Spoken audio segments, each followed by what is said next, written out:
Good evening, everybody, and welcome to this special meeting of Fernie City Council held at 6:33 p.m. on February 4th, 2025. Kiisukiukit. We acknowledge that the city of Fernie is located within Kukanamakas, the unceded territory of Yakutat Nucleat First Nation. We recognize that we live and work in their vast lands. Akanahunik are from Yakutat Nucleat and are members of the Tanaha-speaking peoples of British Columbia, Idaho, and Montana. So I'll call this meeting to order and seek approval of the agenda and any late items. Councillor Ramadas. Thank you, Worship. I've got a late item I would like to add with regards to the outdoor rink and the volunteer effort that has gone into it, and just wanted an update from the staff as to where that is right now. So add it as an item of discussion? Yes, please.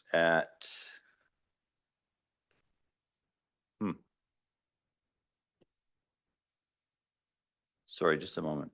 Yeah.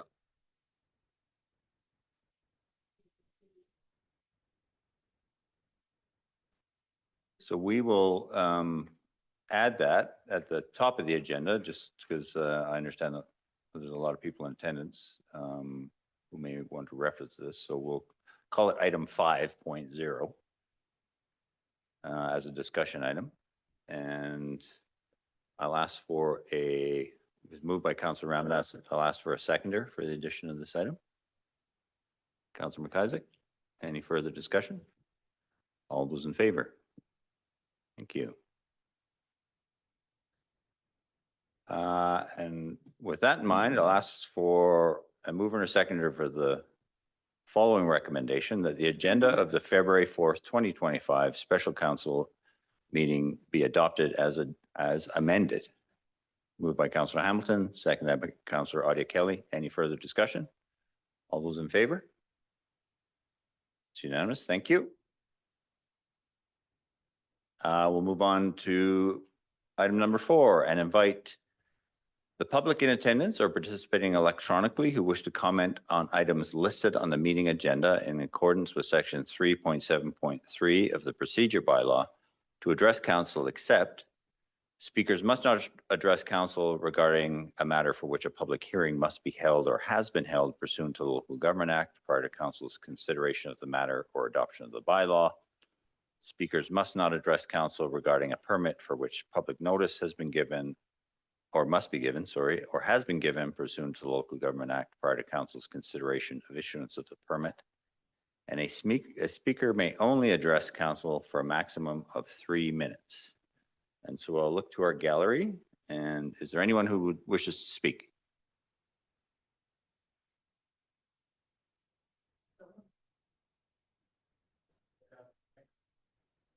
Yeah, the rink is now on the agenda. Yeah.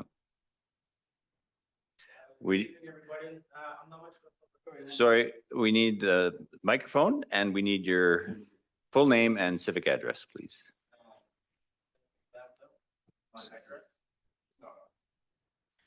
Thanks. Thank you. Benjamin Basso, and I live at 1641 9th Ave. Yeah, thanks for having me. I'm not much of a public speaker, so I'm going to try and make this quick. Firstly, I'd like to apologize to any councillors that have come under fire from the ODR. I know you weren't involved and you shouldn't have had any negativity towards you, so apologies. I know it's been a pretty hot topic in the public. I'm not here to throw anybody under the bus, and I expect no one to throw myself under the bus either. And I'd like to just say I do see the need for the field house.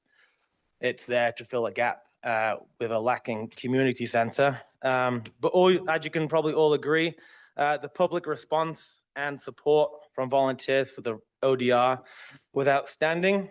The rink means so much to the people of Fernie. To some, it's a memorial to those that lost their lives in the rink tragedy. And to others, it's a safe place to socialize, skate, and play shinny.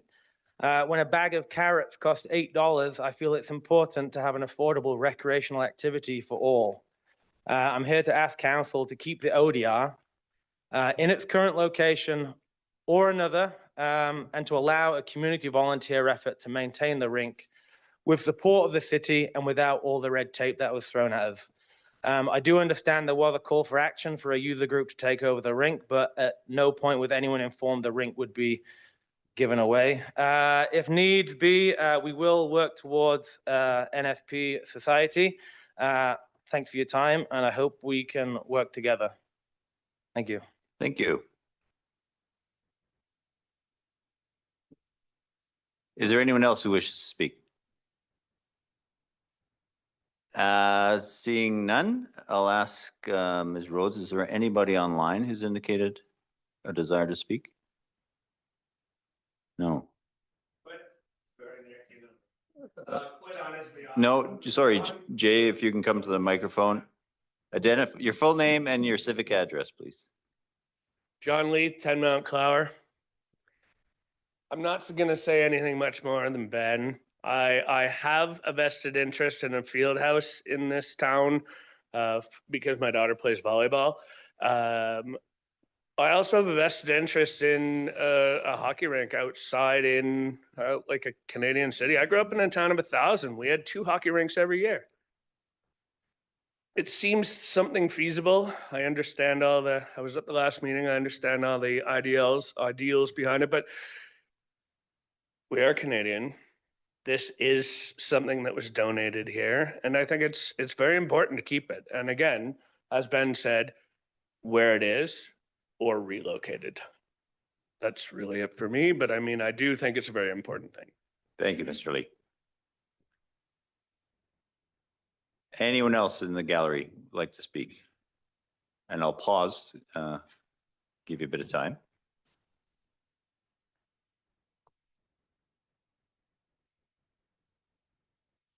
First of all, Carrie Roberts. My address is G360 Cicada Road.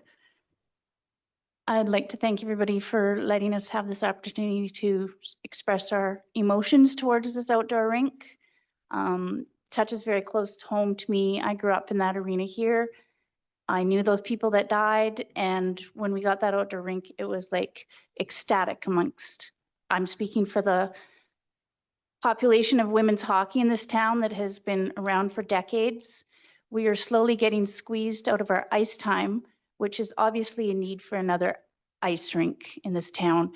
And for us to already have something like that established and to be giving up on it, I think is unreasonable. And I'm really looking forward to something coming fruit about this meeting. Thank you for hearing me. Thank you, Ms. Roberts. Anyone else? Seeing none, and I'll check again with Ms. Rhodes. No one online.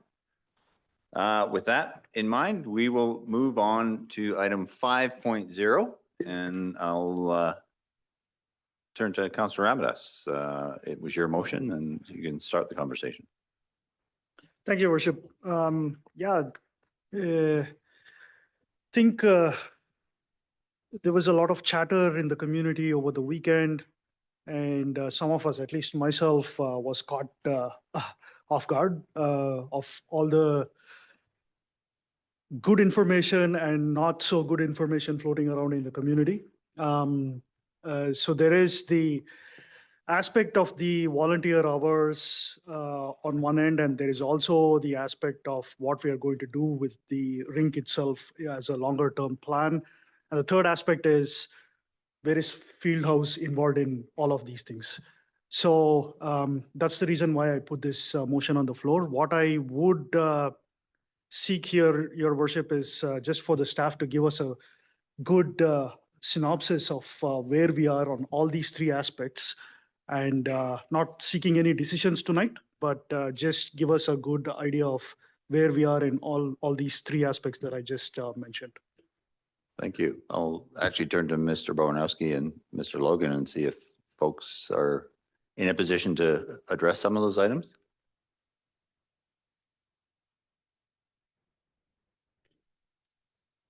Yeah, Mr. Logan can speak directly to it. It's certainly in the Parks, Facilities and Recreation wheelhouse. If he can have one more minute just to make his way to the podium and make sure he's got his notes. Sure. It's been a frequent topic of conversation because simple comments are becoming absolute truths and misinformation online. So it's been a challenge, but I hope he can help here. Mr. Logan, when you're ready. So needless to say, I don't have anything prepared, so this is all ad hoc. We just released some communications today, actually, on sort of information sharing of what's changed and what hasn't. So I'll just sort of read that off for council and the public. So what's changed? There's no on-site services. So council might remember that the temporary amenity building, which provided all the necessary tools to flood the rink and have lights and power and heat Zamboni water, houses Zamboni, no longer can be occupied. It has a no occupancy status, and council is aware of that in previous reports. The loss of dedicated volunteers. So year over year, the city's made attempts to ask for volunteers with nothing coming to fruition, other than the long outstanding volunteer that recently passed away and did snow removal for free. The future site development. So the current rink site's been designated to the Elk Valley Fieldhouse Society by council for that location of their proposed facility. It will be operated, built by the nonprofit society and bring much needed indoor recreation space to the community. There's more skating at the arena. So council has provided a bit of a briefing update of what the plan was for ice this season, where those efforts with staff and admin staff are to enhance the programs available at the arena for public skating. What hasn't changed? The rink boards are not owned by someone else. The city still owns the rinks, the gift that was given by the Calgary Flames. A formal offer hasn't been entertained and no decisions around the future of the boards have been made. Any discussion around the future of those boards would be a public conversation with council and the community. Volunteers are key to the success of operations. We've explored multiple ways to support a fresh and, sorry, let me try that again. We're exploring ways to support the fresh community interest in maintaining an outdoor rink while making sure the efforts are safe and there's a group or persons responsible for coordinating. So further to that, there's been a couple meetings, one meeting in particular with many of the individuals sitting here where they're clearly given the information they needed in order to organize themselves and maintain the rink properly with volunteers. And that includes someone taking the lead, an association that's registered, and a bit of a transfer of risk, you know, oversight over the volunteers, insurance requirements, WC coverage, those types of things. And then of course, what hasn't changed is the weather challenges. So statistics have been provided to this group and also council over many reports. The climate doesn't make for maintaining outdoor natural ice. It's very difficult. We've tried since 2017 to maintain the ice after it was given for the ammonia tragedy. I believe that year it was probably pretty cold because it was very successful. And we also had all of our rink employees dedicated to maintaining that outdoor rink for that year because they didn't have an arena to operate out of. Fast forward to last year, the numbers that we were experiencing of skatable days continued to decline, and it was getting more and more difficult to maintain the ice, specifically without volunteer help. So that's kind of where we are today on that topic. What was the other? The status of the field house was one. If Mr. Boranowski, you can provide an update. If I can, and thank you. Before I get to the field house, I'll touch on, there's a basic requirement to have a safe work site. And it can be really frustrating for volunteers. If the city is calling for volunteers for an event we're putting on like Canada Day, our insurance covers those volunteers and the risk to their efforts. If a volunteer group is coming forward and wanting to do something like a shoreline cleanup or operate the dirt jumps or operate the dog park, we create a user agreement with that society and they have insurance and we protect them with insurance. And it gives people safety so that if a volunteer is hurt, they're covered. So if a member of the public is hurt enjoying the service that a volunteer has provided, there's coverage. Without that, it means that the taxpayers of the city of Fernie are going to be footing the bill directly without any insurance coverage for any incidents related or damage related to both the volunteer efforts or the eventual use. And a skating rink might seem like a very low risk thing, but it is a risk and it's a very real concern.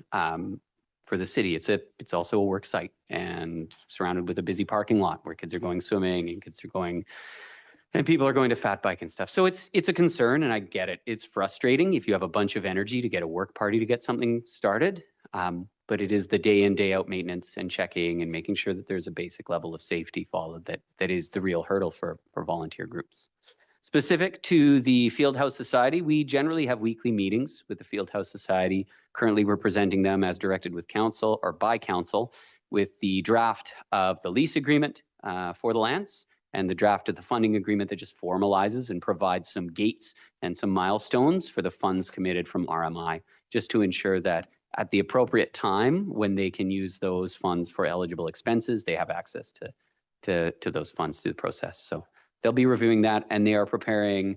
They have also updated their website with some basic outgoing communications about who they are and what they're doing, and are preparing for more. We do not have a final design, or they do not have a final design, and are looking at getting engaged with qualified professionals to get to that point, but just aren't there yet. And sorry, Mr. Baranowski, have they indicated and I apologize if I missed it, a potential start date for their construction? Without a design, we don't have permits, and without permits, we can't really target a date. It's still preliminary. Okay, so germane to our current conversation, the rink, outdoor rink is available where it is, as is, for the balance of this season. Yeah, absolutely, Your Worship. My only caution is last year, even with employees, we had next to 0 skatable days. And in the best winters, we tend to have about 20, 24 skatable days based on our weather.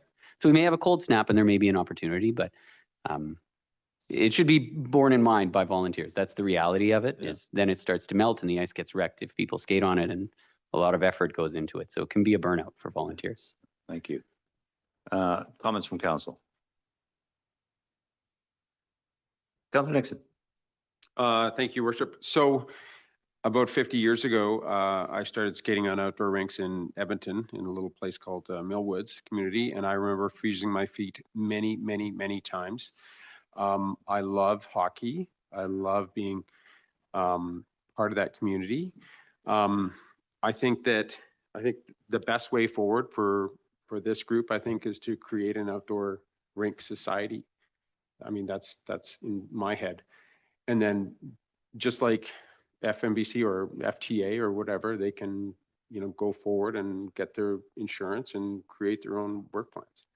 So, I mean, and maybe I'll volunteer to help flood the ice one of the days. Sorry, I'm going to have to ask. No noise from the gallery. It can be quite disruptive. So I appreciate it. And I appreciate the sentiment, but sorry, we can't entertain questions at this juncture. Other comments from council? Councilor Ramirez. Thanks, Your Worship, and appreciate Councillor Nixon. That's a great gesture. If you can volunteer with these guys, that would be awesome. You have the connections, you know how FTA works, and if the gentleman here and his team can benefit from your knowledge, go for it. Just one comment here, Your Worship. Like, where does this go from here on? I'm just talking about the volunteer work. Like, so we need an insurance. We probably need some kind of a safe work plan. Can those two things happen even without forming a society? No. Okay. Mayor and Council, if there's a current group that wants to be an umbrella organization and coordinate with the individuals, absolutely. There's a bit of a struggle because it just needs to be done safely. It's a work site. And there are activities that happen there that aren't kosher. So someone needs to step up and be responsible and accountable if we're going to have volunteers building and providing a public service. We work with those types of groups all over Fernie and all over the regional district and love it. That's the way we provide so many services, from the grooming around the trails to soccer to volleyball. Like, it's day-to-day part of our everyday business of providing services in the city. So we're here for it. But we do need an organized group, whether that's an existing club or society that can come forward and work with us, or whether a new one forms in the way the Elk Valley Fieldhouse Society did. It takes that getting over that hurdle, and we're here for it. And then can support that group. Unfortunately, it's a work site. We need a basic safe work plan. We need some basic safety requirements to be met. It is what it is. We don't live in a non-litigious society. unfortunately. Thank you. Councillor Audie Kelly. Thanks, Your Worship. I just wanted to add a little bit of maybe some historical context too, if you don't mind, CAO. I was president of minor hockey at the time of the arena tragedy. One of those folks was a dear lifelong friend of mine. I also was on the Leisure Services Advisory Board at that time as well. So yes, it was very impactful to our community. We're never going to forget it. And I think we're all emotionally attached to the arena. But I think we also have to be cognizant of the challenges that we're facing with it right now. I believe Director said we won't have lights. We probably won't have the Zamboni, I'm guessing. So I just want people to be realistic about the constraints and the safe skatable days. I was one of the members of the Outdoor Arena Committee that worked with senior staff, Director Logan being one, that made recommendations and helped organize volunteers. And guys, it was really difficult to maintain a volunteer force. We were very lucky to have one very dedicated person who had the time and the equipment to run the rink. So I just want people to be really aware and not have false expectations, if that's a fair statement. You know, I think it has been beautiful. It was a lovely gift. I see a lot of comments on Facebook that we don't care about the gift. Some of us care deeply about that gift, and no one on council wanted to throw it away. So those words were hurtful and hard to read, because that is not the case for anyone at this table. And I am going to take the liberty of saying that. So I just want people to really be cognizant, though, of the limitations that it's going to have. We did look at one time of putting a roof on it, and I'm talking back in like 2018, and it was going to be over $1 million. So it just wasn't in the cards. So that's my 2 cents, and thank you for listening. Thank you, Councillor. And I think you're absolutely correct. Like, there isn't anyone around this table who wants to throw that thing away. There's no intention. Other comments from council? Seeing none, I'll chime in. And yeah, just reflecting on your comments, Councillor Audie Kelly, it has a significant legacy in this community in the short time it's been here. And we all respect that. And we all remember the incident, and none of us, and I think in that short time when there were skatable days, it was an incredibly important community asset.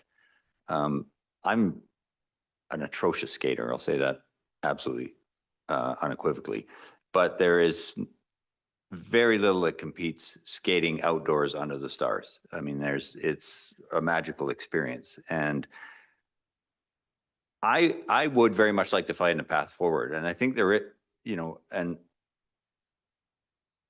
there has been a lot of rhetoric, mostly online, and it has made it very difficult to continue a conversation. I would really love to find a path forward here so that this works for the community. For this season, if we can, in its current location, and then let's find another location for it. I'm happy to pursue that. But it's been characterized as red tape, and I think that's incredibly unfair, because our job around this table is to protect the taxpayers of this community from unnecessary liability, amongst many other things. And so I think there is a path forward here, but it's a path forward that's collaborative and cooperative. And the field house was a great example. People mobilized, they got their I was going to use a profanity there.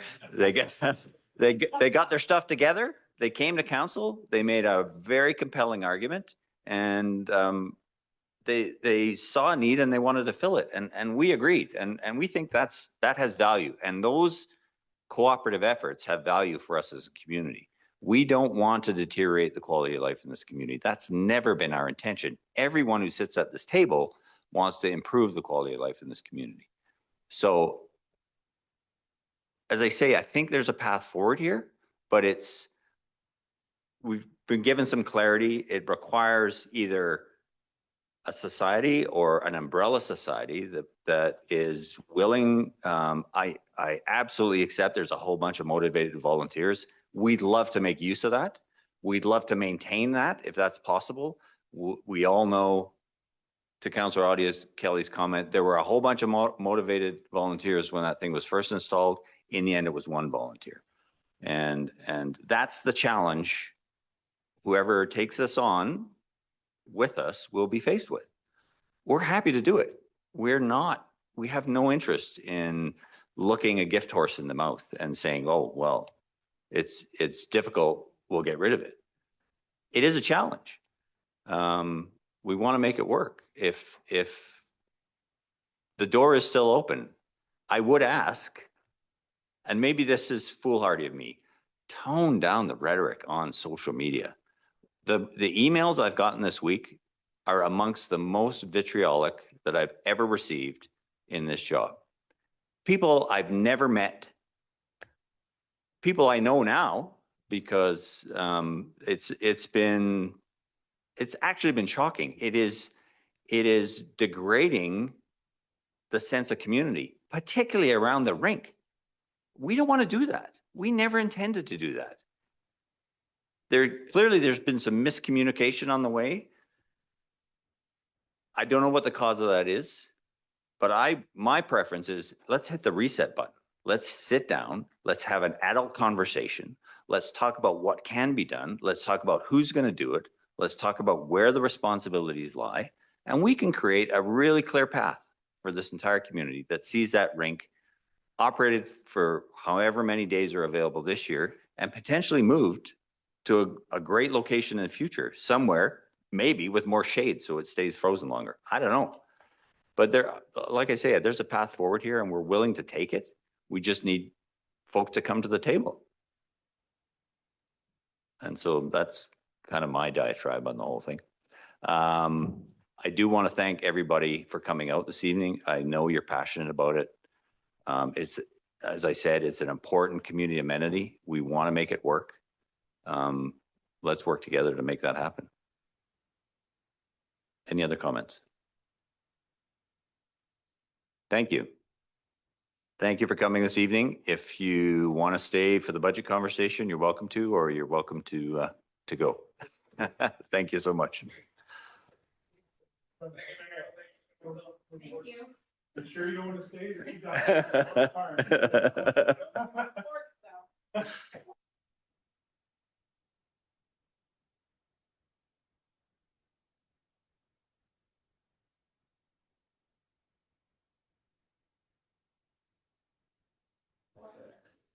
Thank you. Thank you, everybody. I know this has been, and I will say, frankly, this has been difficult for a lot of people in this room, for people around the council table, for staff. There's been a lot of vitriol, both directly at us, but also online. And I just find that incredibly unhelpful. I'm not squirming under it. I'm here happy to hear from people, but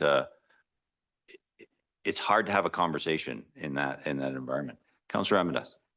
Just one small point, Your Worship. You said it really well. The other thing that I realized over the weekend is also Civics 101, in the sense that many people don't know where senior center is, don't know what council is, don't know what city of Fernie is, but they all have some opinion about how to run a rink and everything else. So I think I ended up doing Civic 101 for many people than actually getting into the nitty-gritties of this particular issue on the table. It's something. Thank you, Councillor. Any other comments before we move on? Seeing none, item 5.1, 2025 to 2029 financial plan capital budget presentation from Director of Finance. Mr. Burden, the floor is yours. Thank you, Mayor Milligan. Hello, Council, members of the public. Good evening. Welcome to the 5th meeting in our 2025 budget process. I have to stop you there. You really rubbed that in because I made that comment. Sorry, Your Worship. That's okay. Carry on. Agenda for tonight, I will go through a high-level overview of our capital plan, which includes spending per department, the funding source of these projects, and a 5-year projection of our reserves with our current data available. Then each department head will speak to council about their major project plans for 2025.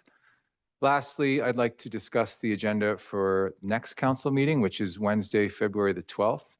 I do have a couple of questions in particular that I will ask council at the end, but I'm going to tell you what they are now, so maybe you can think about them as those questions as we go. One question is regarding the online budget survey that we typically launch as part of the budget process.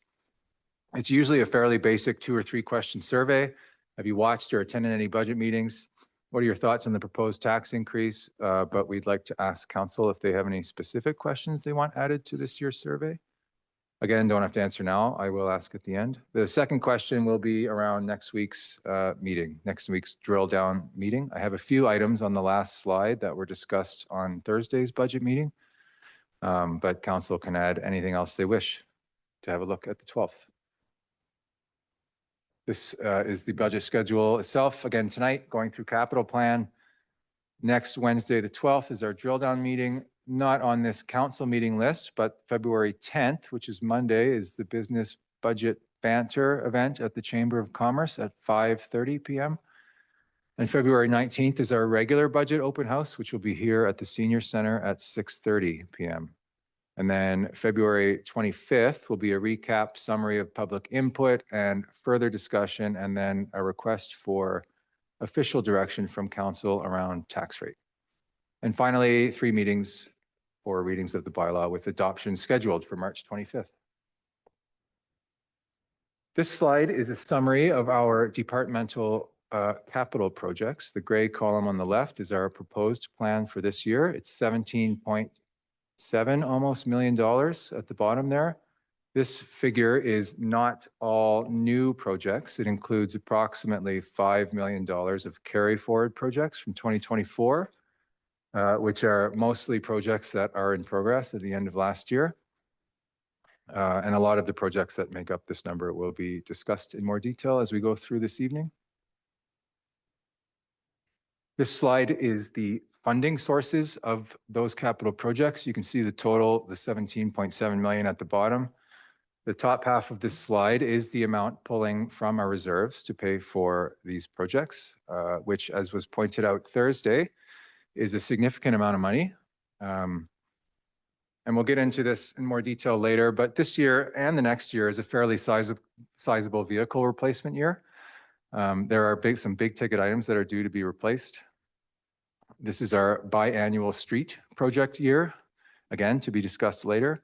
And then there's a lot of smaller but important facility improvement projects.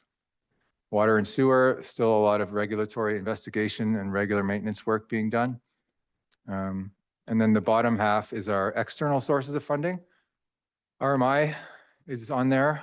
There's a $2.5 million grant that we're hoping to apply for later this year for the 10th Avenue lift station. There's some already secured grants like our Mount View Dike and our Fire Smart program. And then at the bottom, potentially the beginning of a borrowing bylaw for the fire hall. Mount View Dike, by the way, there was some discussion on Thursday about our early purchasing and how it's going. This project was tendered probably the earliest we've ever done before Christmas and received 9 bids, which is about 4 more than the engineering department has ever seen. And a few people, part of that process, noted that we were the first project to market this year. So hopefully that will end up under budget. This slide is all of our reserves for the next year. Super busy, obviously. I've got segmented portions of this slide in the next couple of slides. The opening balance, bottom left, is $19.9 million plus contributions this year of $5 million, less $11.1 million of withdrawals, including RMI, equals an ending balance of $14.3 million. This is a portion of that last slide. This is our reserve accounts. There's reserve accounts and reserve funds. Reserve accounts are defined as reserves that are set up at council's discretion or are created by an unallocated surplus. A lot of these surpluses, the top 3 lines there, occurred before I joined the city, and I would say due to a mix of things. One was the onset of COVID, which resulted in a little less expenses than budgeted. And two, it was a perhaps less than accurate split in budgeting between our utility accounts and general accounts. And these accounts grow from interest every year, and they can be used for capital projects. There's one project recommended to be funded from the sewer surplus, which was a project that was approved by council last year, but remains a carry forward project this year. And this is the continuing work being done on our regulatory requirements around upgrades to our sewage treatment. Sorry, Mr. Burdett. I know it's, well, I don't want to say it's a small amount, but the 41,000 for the coal miners walk, what's that about? It is a reserve established specifically for the upkeep and maintenance of the coal miners walk. That's Okay. it. And does it require much upkeep and maintenance? It Oh, looks, Mr. Logan might be best looks positioned to pretty- speak to the maintenance one moment.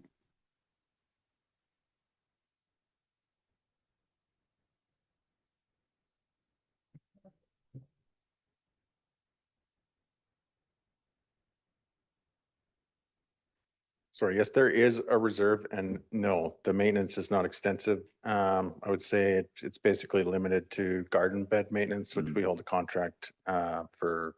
It's called the beautification contract, and it's for the vegetables in front of City Hall and all the flowers around City Hall, as well as downtown planners. We have had vandalism in the past that we've had to remove or scrub off whatever profanity is on there. But that reserve's intended, I think, to replace things such as the brass plaque, which I guess they go missing quite frequently, things like that. Had to tighten up some bolts on some stands that were a little rocky, but other than that, it's sort of ad hoc as needed, as pointed out. Thank you, Mr. Logan. Councillor Hamilton. Thank you. Just curious if the interest that's accrued on that account covers the annual maintenance, or is that something that we're funding from other reserves? Thanks, Councillor Hamilton. No, we have a small, well, for the flower bed specifically, there's an amount in the operating budget that covers that cost. This reserve would be more like if the statue there was destroyed and we needed to replace it, or the bricks needed to be replaced. That's what that money's more meant to go towards. Thank you for the clarification. Councillor Ramirez. Thanks, Your Worship.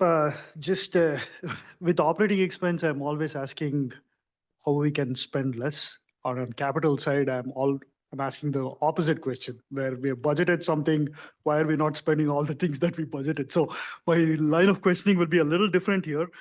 Maybe these things will be covered in the later slides, CFO, but just would be curious to see on the permits and licenses, what are they, and why is there a delta there between $500,000 to 300 actually spent?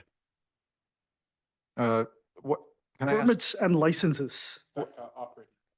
Which page of your binder are you on, Councillor Ramirez, or do you have page numbers there? No, I think I got it wrong. This is actually operating expenses, not on capital. Sorry. Yeah, I got the sheets wrong. Sure, no problem. But those questions aren't any less valid. And if you want to email them to me through the budget Yes. process, I can bring them back to Yeah, council meetings. I've been saying that for last 4 meetings and I still haven't sent the email, but I will. You still have time, lots of time. Yeah, Thank you. thank you. Carry on, Thanks, Mr. Burdett. And then the last slide was our reserve accounts. This slide is our reserve funds, which are reserves that have to be created either because of legislation or are created through some council approved bylaw. As I said earlier, there are fairly large outflows this year in vehicles, our streets, facility renovation.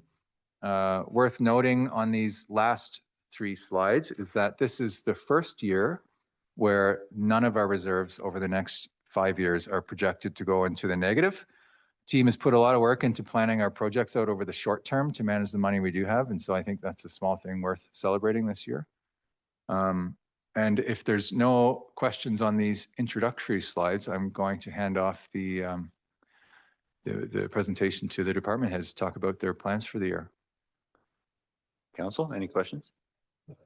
Councillor Nixon. Thank you, Worship. So in our agenda package, there was, there's a slide, sorry, it's page, I don't even know what page it is. It says reserves as budgeted on the top. And if we go back to that slide deck previously, In the, in the council Okay, report? it's in the council report and the Yeah. staff report here. The financial stability operating reserve is actually in that first category on the first, under surplus reserve accounts. Is the financial stability operating reserve, is that a statutory reserve fund, or is it just supposed to be in the surplus reserve accounts? Because the numbers on this are different than the numbers in our package. I mean, probably not overall, but just in those two categories, the statutory versus reserves.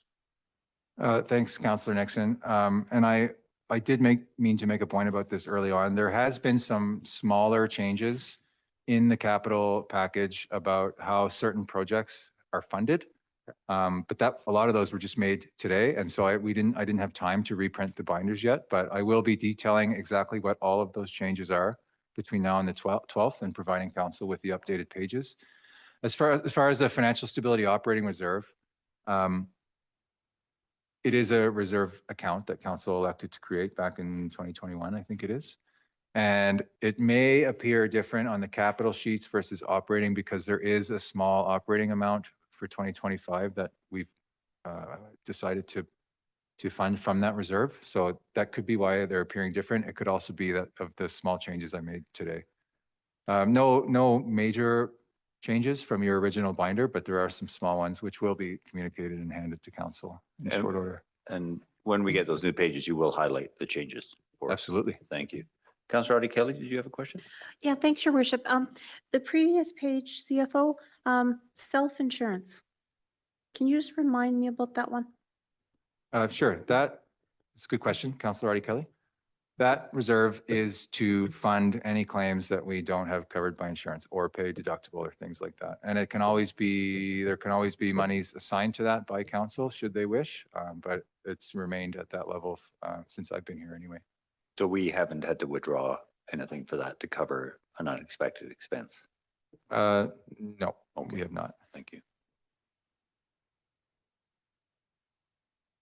Councillor Avila? Thanks, Your Worship. Was it the previous slide, CFO, if you wouldn't mind? With the sewer there,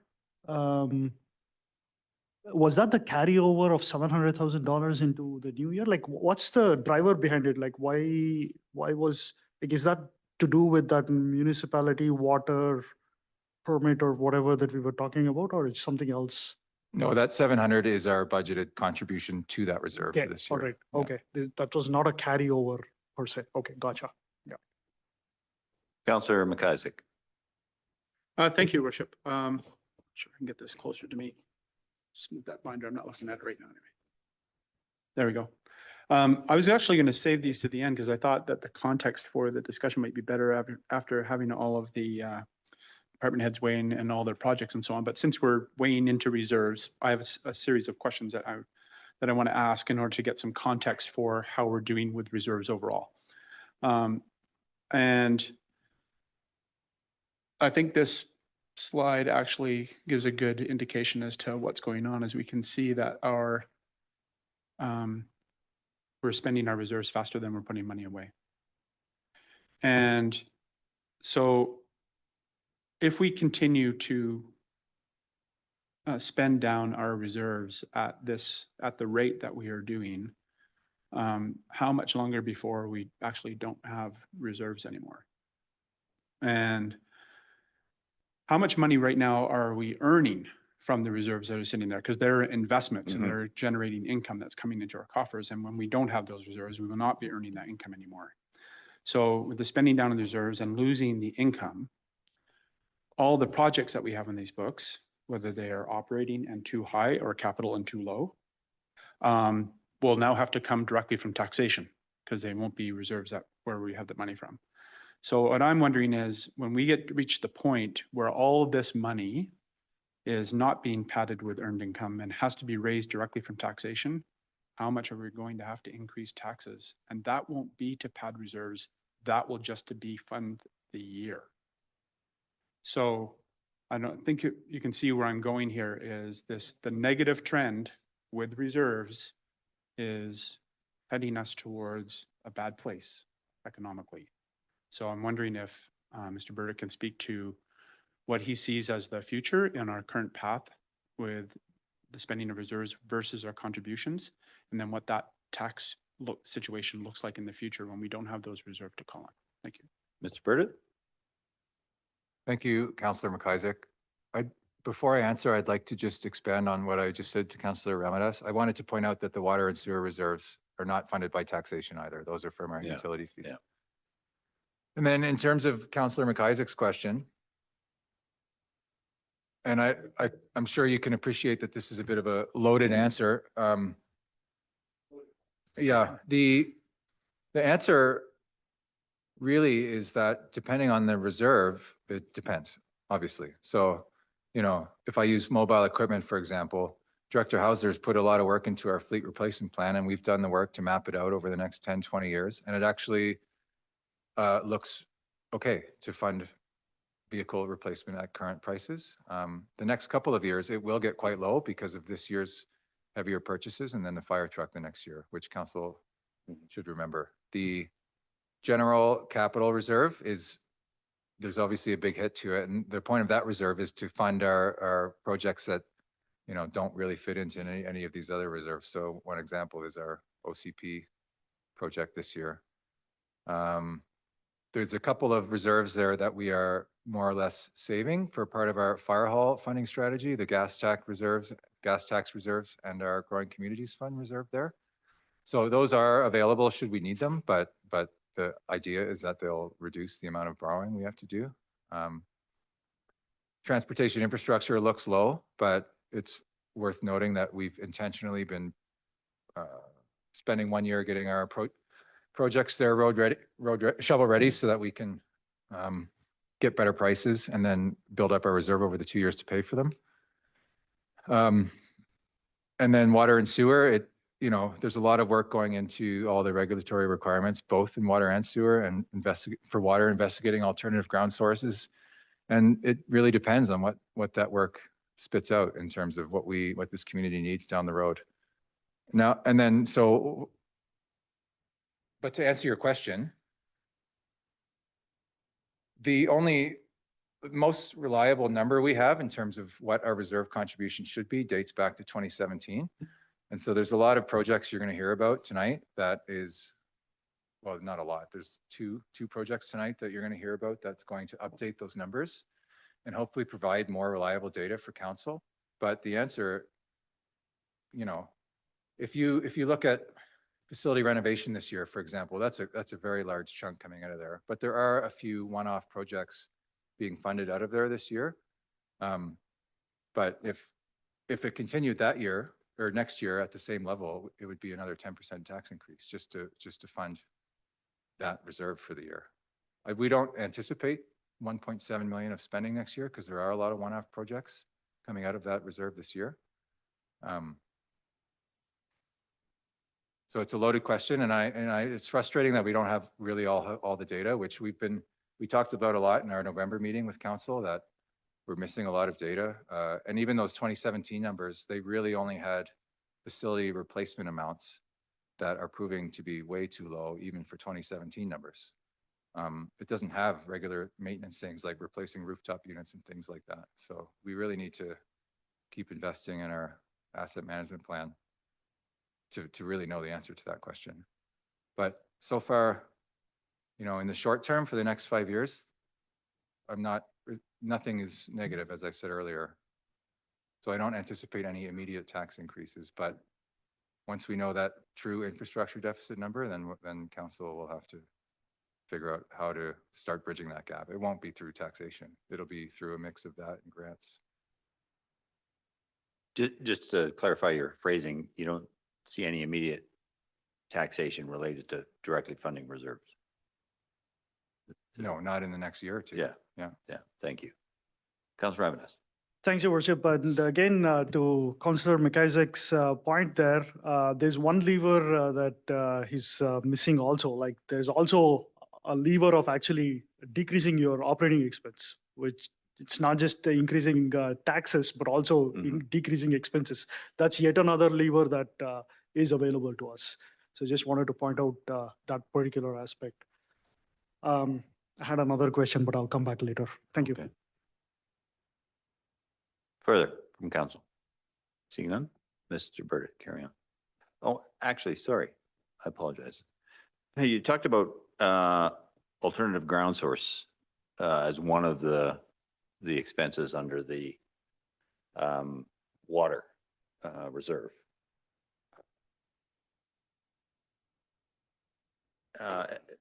We have at least an agreement, or we're working with Elk Valley Resources to find that alternative source. What is our exposure from the reserve, or do we have to, are we in a, we pay, they reimburse us situation? What's, just help me understand that. Thanks, Mayor Mulligan. You're correct. We do have an agreement for that, and it's on this source of funding slide, the 660. So I just grabbed a water project off the top of my head, forgetting that one in particular wasn't funded by reserves. Thank you. I know there are a whole bunch of other water projects in the works, particularly at the Ferry Creek source, but. Yeah, which Director Hausler will tell you all Okay. about later. Thank you. Oh, sorry, Councillor Emnus. Thanks. I remembered that question that I wanted to ask before. Just wondering at a high level, what was our budget for 2024 capital spend and how much did we spend? How much was the actual, like what was the percentage, and is that growing compared to previous years, or is it dropping?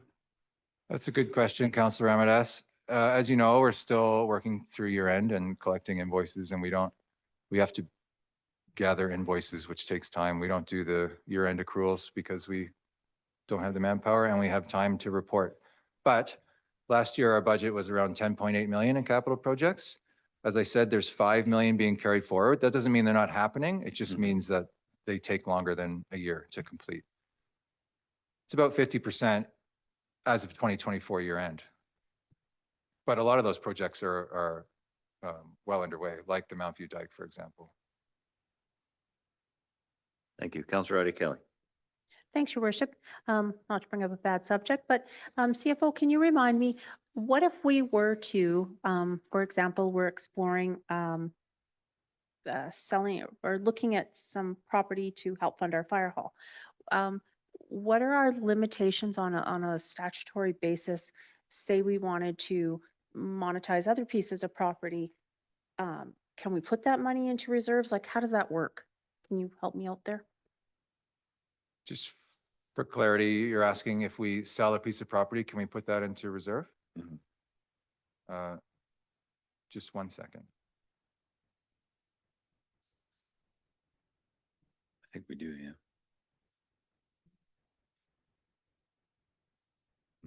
yeah. It's a good question, Councillor Roddy Kelly. There is a specific land sale reserve. So when we sell a piece of property, it goes into that reserve. And then the bylaw states that that has to be used for improvements to land or for the purchases of other land or buildings. So it's not unlimited, the use, but it can be put into reserves. Yeah. And can I just follow up? Please. Does council have any ability to expand or change that through bylaw?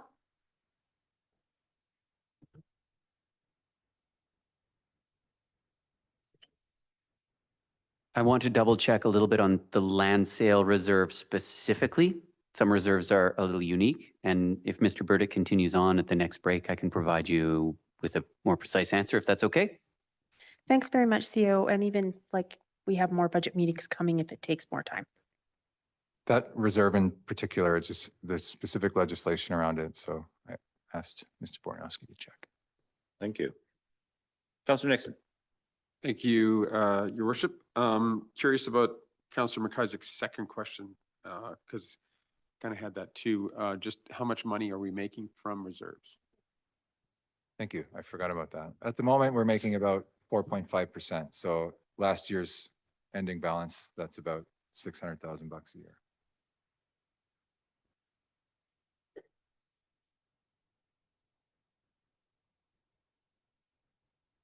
Mr. Burdick, carry on. Thank you, Council. So I would like to hand the presentation off to our individual department heads to talk about their plans, starting with asset management. Mr. Boranowski. Thank you. As Director Jansen gets ready, I'll just respond on the land sale reserve. The proceeds of the sale of lands by local governments generally do have to go into a reserve fund. In most cases, it will have the purchase being the purchase of other land, improvements, or other capital assets. So it's very broad. If it's parkland, it goes into a parkland acquisition reserve. If they're closed roads, they need to go into a reserve that is dedicated to providing access to other bodies, such as a body of water.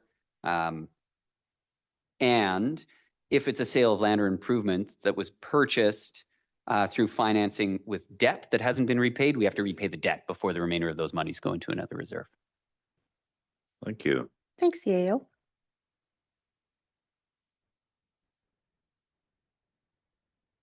Director Jansen, welcome. Good evening, Mayor and Council. I've got my fisherman's friends here. I don't have the 100-day cough, but it's getting close. Thank you, Director Burdett, for your great financial overview. So I'll dive into what those numbers mean on the ground in our team, the projects that we're proposing for this year. Just to quickly recap. Thank you. Just to recap, our department, can you flip it back to the original page? We're playing games. Thanks. I just wanted to recap on the broad mandate of our department, just as a reminder of the different work that we do, because it is diverse. We oversee, or we lead asset management from a leadership perspective, leading that program development, technology optimization, digital transformation, and business intelligence, along with strategic planning and collaboration. So I've framed the next few slides for my team under those banners to speak to the different work that we're proposing this year. The asset management team is positioned in the organization to support all of the services that we deliver as a community. And that goes for our operating day-to-day operations and the projects that we lead and support.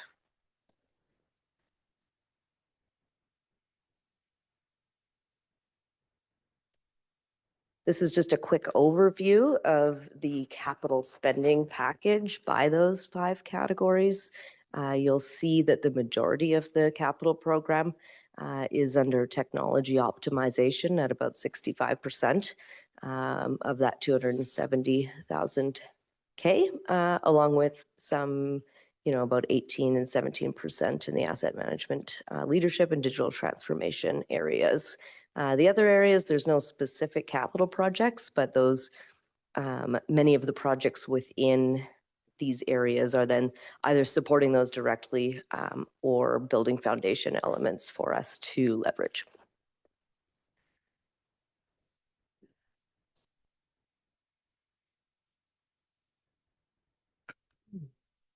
So asset management leadership is a pretty broad objective, and there are many foundational elements underway right now to position the organization to advance our capabilities in asset management.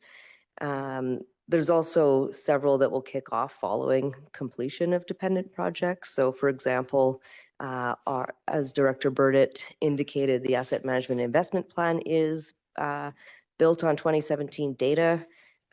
It's outdated, needs updating, but first we need to update the costing and life cycle data for our facilities. And so we also need a single source inventory for our asset and some governance around that, and to ensure ongoing reliability. And some of that work is underway in projects now. So you'll hear from my colleagues, just a quick plug tonight, that they'll speak to several projects in this area to address our outdated costing for facility renewals, fill the gap for life cycle planning. They'll be looking to update our long-term decision-making model for our linear assets with new data from projects that we did last year, like the pavement condition assessment, as well as work we did on our stormwater data validate or system validation. You'll also hear of many capital renewal projects for critical infrastructure and about the pressures on our reserves that Director Burdett spoke to already, and you guys have highlighted, as well as the impact or pressures from growth and, you know, an update on the DCC program, as well as, most importantly, you'll hear from my colleagues about the need for a citizen engagement framework and the communication pieces around that that are critical to our investment into divestment future. So I've got 3 projects here. Only one of them is a capital project. The policy review and strategic roadmap. We have a council asset management policy. We're overdue for a review of that.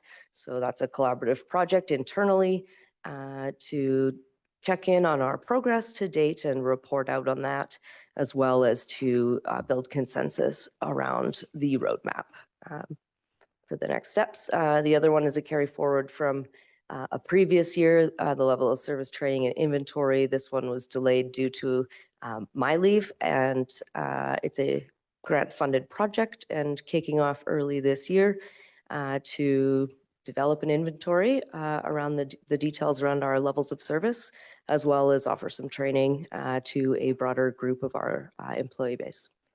The asset management software project, that's very similar to the Lugadapt project that we did, the development approvals process review. So looking at, this past year, we looked at our existing application where we manage our fixed assets and maintenance management and identified gaps.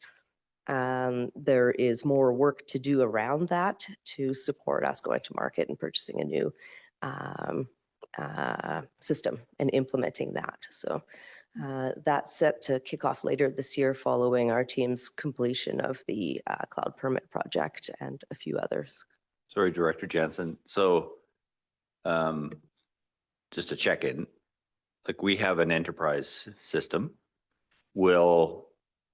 Are we building on that enterprise system so that all these, so, you know, when I say all these, I don't mean to suggest there's a whole bunch of them, but this one, for example, will speak to that system and sort of be, you know, we have a fulsome conversation amongst, you know, across our enterprise system that they all sort of fit together. We're not both integrated. Thank you. We're not bolting on things that don't actually, you know, don't actually speak to the system. Thank you for your question, Your Worship. Integration is one of our key priorities and a focus for our department. The cloud permit application that we are implementing is fully integrated into our spatial enterprise system. So the asset management, our current enterprise system where we manage our fixed assets and our maintenance management, we've looked at that and we've looked at some of the opportunities for expanding on that. But also we have other needs. And so looking at a broader review and any selection would absolutely be a build on our foundation systems. Yeah, thank you for that. And thank you for the language support, Mr. Answer Guy. Councillor Rabinas. Thanks, Your Worship. I'm trying to understand the stages here, CAO. So we've got the cloud permit thingy, and after that is that LGDAP thingy, and then this enterprise software, or is it something else? I'll take that if you don't mind. Yeah, thanks, Councillor Rabinas. Right now we're underway. In December, we selected a vendor and moved forward with the contract and are well into implementation of cloud permit right now. So we're targeting an April go live. It will be phased and we're targeting the building permit process, the building permit applications as the first.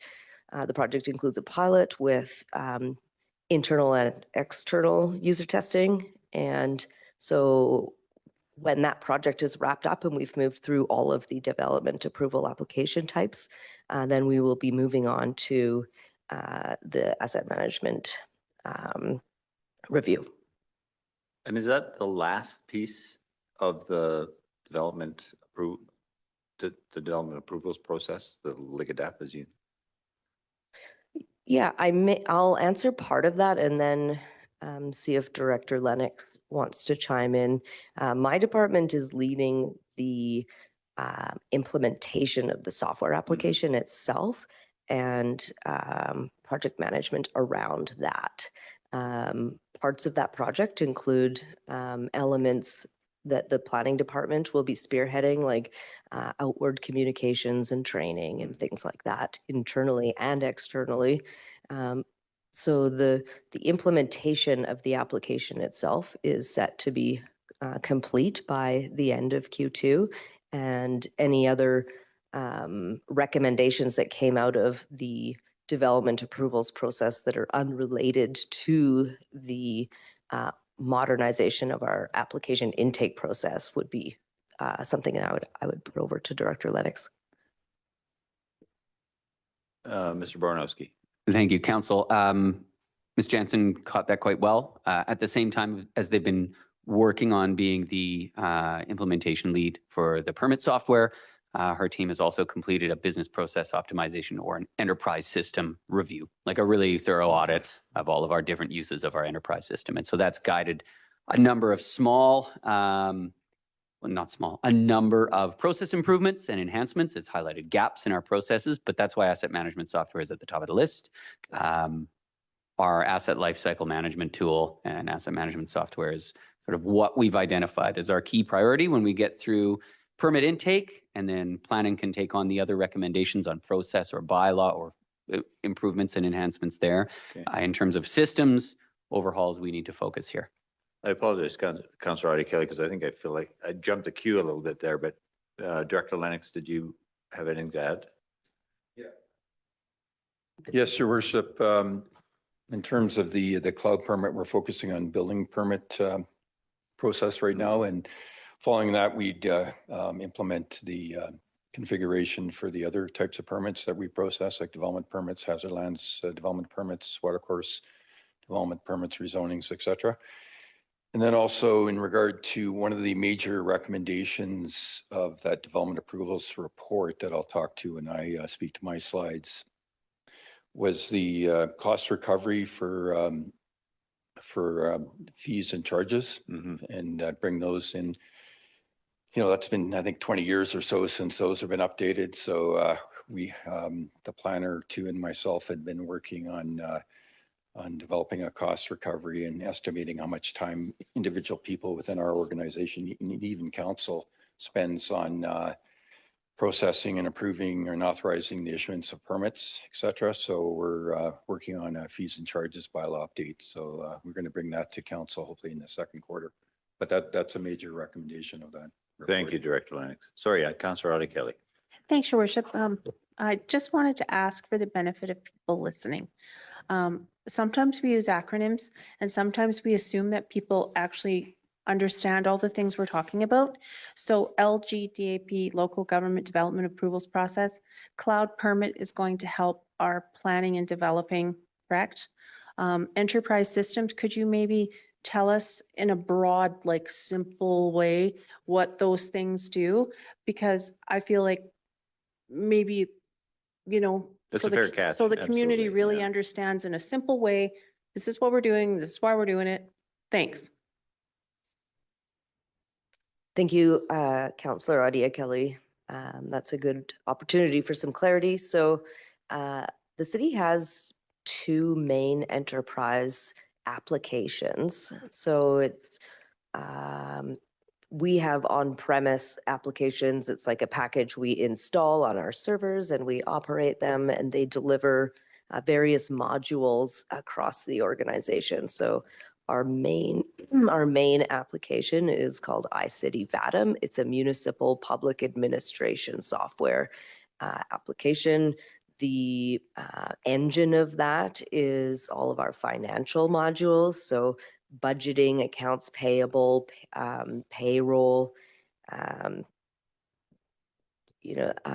perhaps Director Burdick could speak to more of the finance, but we have about 25 different modules supporting the services that we deliver within the community just from that one enterprise system. And integrate, and then we have another one, which is our GIS system, and that manages all of our spatial land-based data, planning, regulatory information, along with our linear assets and some of our services as well. So they're applications that staff access on a daily basis to retrieve and information to inform decision making.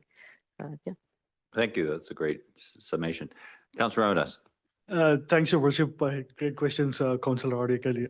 I don't know half of that either. So it's not just community, even the council doesn't understand many of these things. Linear assets are roads and pipes or just roads? What is linear asset? Yeah, thank you, Councillor Ramirez. A linear asset are like our pipes under the ground, roads, sidewalks, that kind of thing. Non-linear assets is, I guess it's nomenclature, and I'll check myself next time. But non-linear assets would be like facilities and pumps and the components within that. Vehicles are non-linear assets. Further? Thanks, Your Worship. Where I'm going with this CIO, I just want to understand a simple use case here, right? Like where someone puts in a permit for building or whatever. Are these tools that we are putting in place for this year going to be available for our building community when the building season comes along? So that was my basic question. I'm sure there are other use cases that are beyond just that, but at least this building season, I'm thinking we should be able to get some benefit out of all these investments. Is that fair to say? Yeah, thank you, Councillor Ramirez. So we are rolling through with our cloud permit implementation, which is starting with a go live to the public, to the building community in April with the building permit application as the first application type.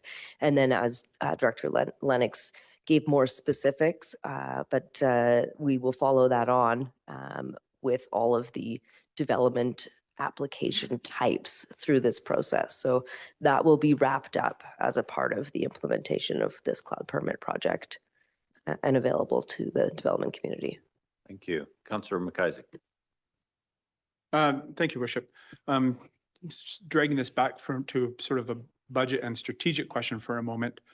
I'm wondering, like as Director Burdick mentioned earlier with the discussion about the reserves, that a lot of our, the last time we had a big number for asset management deficit and so on was like 2017.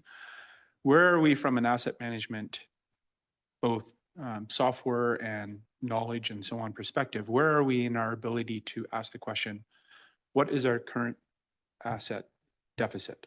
What assets are we looking at for significant upgrades and replacement over what period of time? How is our ability to ask strategic planning questions from a finance perspective over the long term? Are we there? Thank you, Councillor McIsaac. I'll answer that in one way and then kick it over to Director Burdick for his perspective. So right, you're correct. The 2018 asset management investment plan was based on 2017 data. We had a $67 million infrastructure deficit at that time, and our overall asset portfolio was just shy of $300 million. Not unlike the way that Director Burdick responded about the reserves in terms of our ability to ask strategic questions, it really depends on the asset category we're talking about. If we're talking about drinking water, if we're talking about sewer, wastewater, storm, and roads, we are in a very good position. When we're talking about facilities, there are many gaps, and you'll hear tonight about a couple of projects that will help us fill that gap. But one question, sort of an outstanding item that I did mention at the beginning of my presentation is we don't have a single source inventory for our assets. So we're trying to bring that all into one place. So historically, legacy systems were implemented at a department level and they were managing them all separately in different ways. And so when we embarked on the 2017-18 asset management investment plan, it was like heavy lifting to bring all that data into one place. And it was a one-off project that wasn't able to be continued very easily. It would require more heavy lifting. So as we roll through the asset management software implementation, we'll be moving all of our assets into that system to be able to ask all of the strategic questions around all of our assets. And until we do the review, I can't really speak to what order of priority we're going to roll that out. But it's likely looking at the facilities first, since it's our significant gap that we have now, and our existing tools for the other asset categories are good enough, and we're fairly reliable, making reliable projections based on those. Director Thank you. Burgett, did you want to add anything to that? No, the only obvious thing I would add is that on top of the gaps in certain assets is that all the prices need to be updated as well. Yeah, fair. Councillor Adi Kelly? Thanks, Your Worship. So Director Jansen, would it be fair to say that the department's been working hard to modernize, because you mentioned the legacy system. So you're trying to bring everything up to modern speed so that you've got the building blocks so that staff can have more time and ability to work on the value added things, because you're going to have that good technological basis to support you in doing that. Thank you, Councillor Adi Kelly. That's correct. We are bringing ourselves up to a standard, retiring. We're still operating deprecated systems. Deprecated means that vendors are no longer even supporting their platforms anymore. And so we're moving forward through all of our critical systems that are there, and we're making very good progress. So once we deal with the legacy issues, we'll be set to build on top of that. Thank you. Councillor Ramirez?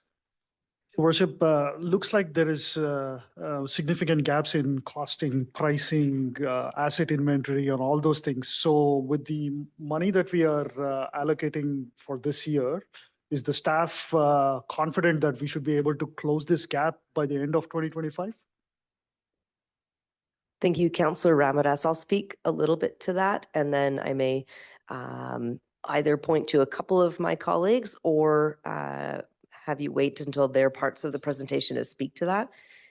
But in terms of gaps or updates in costing, in 2020, we did the integrated infrastructure capital plan, and we took all of our linear assets, so our water, sewer, storm, and roads inventories, and those were all provided updated costing through our engineering firm, general services contract, and they've been managing what we call a long-term decision-making framework model that we built through that project. And so they're maintaining that, and our engineering public works team had one of the early budget asks in December to fund the update to the IICP, which will include, some of the updated information that they've collected over the last 2 years the last few years since we created that model. So costing in those areas are going to be updated, and then Director Heisler will speak to a project that will capture updated costing and life cycle data for our facilities, from City Hall to our water pump station to our treatment facility, et cetera. Thank you. You want to wait for that? Okay. Yeah. I just think we should accelerate this. 2017 is a long time ago. 2017 to 2020, we got the linear. Now 5 years on, we should get the non-linear pretty soon here. So hoping we cover this aspect this year.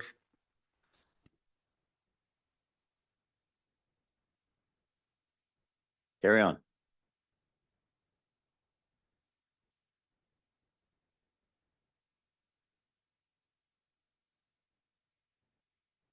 Okay, so moving over to the digital transformation work plan. So there's two projects under here. One of them I've already spoke to extensively. So that's that cloud permit implementation that will improve our development approvals process, both internally and the experience outwardly in the building community with online tools. And then the other project, this is a legislated project, so it's a move from analog to digital on the National 911 service. It's been called Next Generation 911. Right now, we're an addressing authority as a local government, and we assign civic addressing. We're involved in information sharing at multiple levels, from the regional district up to the RCMP and emergency response, various emergency response outfits. So we're looking at, we're doing a needs assessment here in June and following on with a implementation plan. So we've already secured our contractor and that's scheduled to move forward.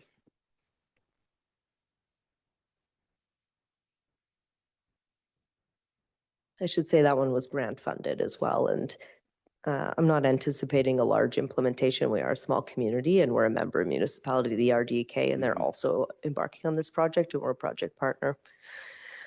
All right, so moving on to technology optimization. This is where the bulk of our capital projects are. This forms a lot of our work program, and you know, again, many of these are involved in one way or the other in modernizing our main business systems that I've spoke to already. So starting with the modernization of our GIS services, this has been a multi-year project. This is one of our applications that is fully deprecated. It's no longer being supported. Last year, you'll recall, we completed the server upgrade and we rebuilt the architecture in the back end on our server to be able to deliver a modern GIS service to the organization internally and in the future to the public as well. We are now busy configuring our system to go live, and we'll be looking at a phased approach over the next 6 to 8 weeks internally for that project. And that's set to fundamentally change the way that staff have access to data, can be stewards of their own department's data, interact with it, and ask it questions. And so that's a pretty big project that's been underway. The other one, we just finished up the business process optimization review project just in December, and our team has been working with finance, who are the primary stewards of that system, to prioritize various implementations. There was 90 plus recommendations for improvements, optimizations to process. Finance, their team has already implemented several high impact, low disruption improvements, and are working through prioritizing over the next year. So that's what that project is. Our phone system replacement, this is long overdue. We've stabilized the system a couple of years in a row just to push it out for capacity sake. And we're moving forward with its replacement, going to RFP in this quarter and implementing later in the year. And we're looking in this particular project at opportunities to reduce our hardware, as there's new opportunities with being able to take advantage of our existing mobile devices and computers for certain levels of staffing, to not have to have desktop phones. So trying to find ways to reduce our asset inventory there, and the way, and just improve how we communicate with each other. Cybersecurity facility improvements. This is a continuation of the bulk of the budget is to continue our key, like fob keying at our various facilities where all of our networking equipment are. Right now, they're at our main facilities, they're in locked rooms and are secure, but bringing them up to speed with our fob system where certain staff are assigned to various spaces will be an improvement, along with just new miscellaneous hardware, rack mounts and things like that at our various facilities to secure that hardware.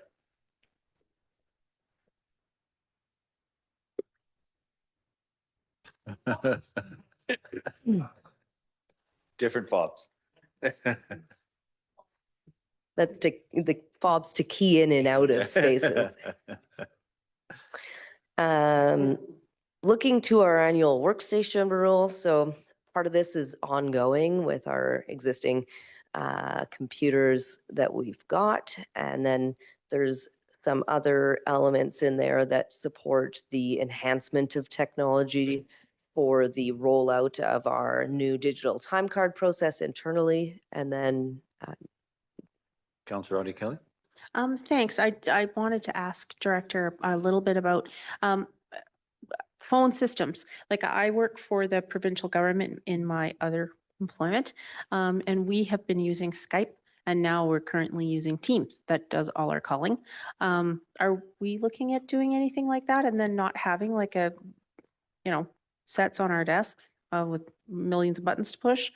And then I just wondered too about workstation, we call it refresh at the province, but do we have like a rolling refresh? Do we have like a lease agreement? Like, how does that work? Thank you. Yeah, thank you, Councillor Adia Kelly. So to your first question about the phone system, yeah, we're looking at ways to modernize. So, we are a Microsoft 365 enterprise organization. We all, many of us have licensing for various services there.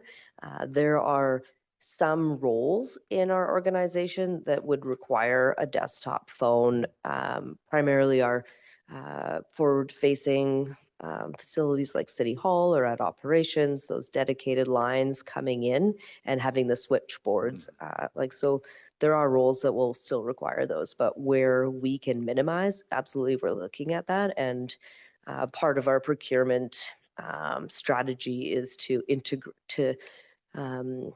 ask for those integration opportunities as us being a Microsoft shop. So we give them the details of how we're currently operating and look for opportunities there. With regards to the workstation renewal, so that is ongoing. We're investing in technology at, every 4 to 5 years, depending on whether a computer is acting up. We've got our managed service provider who tracks all of our inventory, our technology inventory, and they manage maintenance records and help desk requests and things around all of the devices. And then they recommend a work program every year based on where devices are aging out and not working as effectively as they can be. So that's where the majority of our renewal, where the renewal comes from. And then because it's funding from the same reserve, some of that is also enhancement to to support the rollout of digital time cards. So we've got all of our outside staff working at operations. Right now, they're all working. They're completing their time cards every day on paper. And so providing them access to technology to be able to take advantage of the efficiencies through this rollout of the digital time cards is one small element that's looped into that budget, as well as the purchase of mobile tablets for our building inspectors to go alongside of the cloud permit implementation project so that they can do inspections in the field, et cetera. There's a couple other elements like that, small improvements to modernize. And finally, just a small network upgrade. This is just stabilizing our server over at operations. That's just a scheduled investment over a period of time to maintain that in working order until we need to renew that. Councillor Ramirez? Thanks, Your Worship. Now it occurred to me, like, if you remember last summer, we went on the tour of all the water and sewage facilities, and there was this one place near river extension where we had this, I don't know, it was a lift station or something. I can't remember what it was. It didn't have Wi-Fi connectivity. People used to go a few paces away to kind of catch signal, come back. Do you guys remember what I'm talking about? Yeah, was relying on cell signal. Cell signal or something. Yeah. And it was causing a lot of manpower issues, right? Are those kind of things sorted out?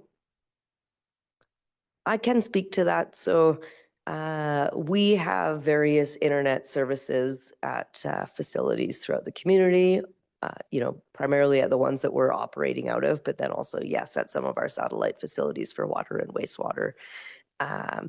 Our main sewage lift station has a service. That one was installed years ago to support a weather station that was installed there to communicate. But we also maintain that because during COVID, our wastewater team was actually dispatching from there. And so they have technology there, and it is a facility that's been sorted. And what you're referring to is the James White Park Wells control facility. They don't have an internet service over there. They are just adjacent to that main sewage pump station, and there's no internet there. And on occasion, the water team does sit down with their laptop in that facility. And right now they're just hotspotting on their City of Fernie devices to hit the internet and do their work. So.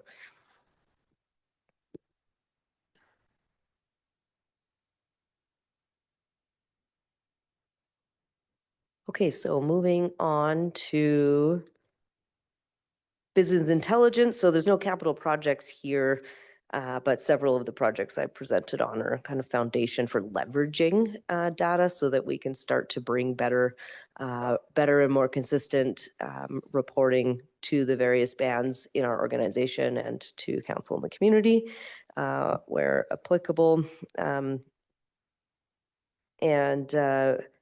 The GIS Summer Student Reboot, Director Burdett, you're a doctor now. Director Burdett spoke to last week, the reboot of the Summer Student Program. This will be significant. There's been high turnover in the technical roles at the city, both the GIS role and the engineering technologist. Several people over the last 5 years and many spans of vacancies.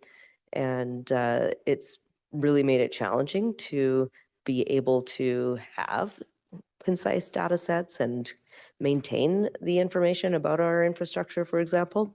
So bringing this summer student back, we had one for many, many years, decades, in fact, and probably about 7 years of a GIS student specifically. And it just went away when there was a vacancy, and then COVID happened, and we just hadn't brought that program back. So we're proposing that as an option. And that's all I got on that slide, Bryn.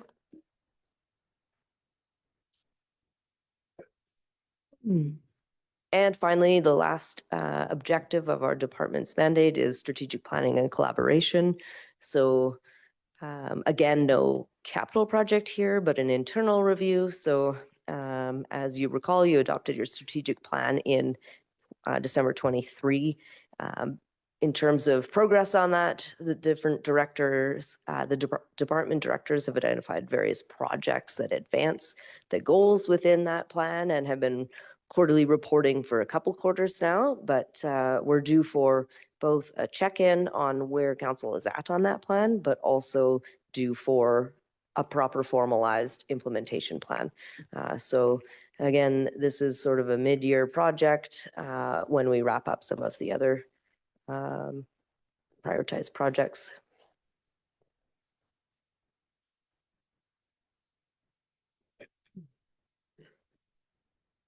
And this one was just sort of a last minute kind of look at where where some of our projects are sitting in the quarters for this upcoming year.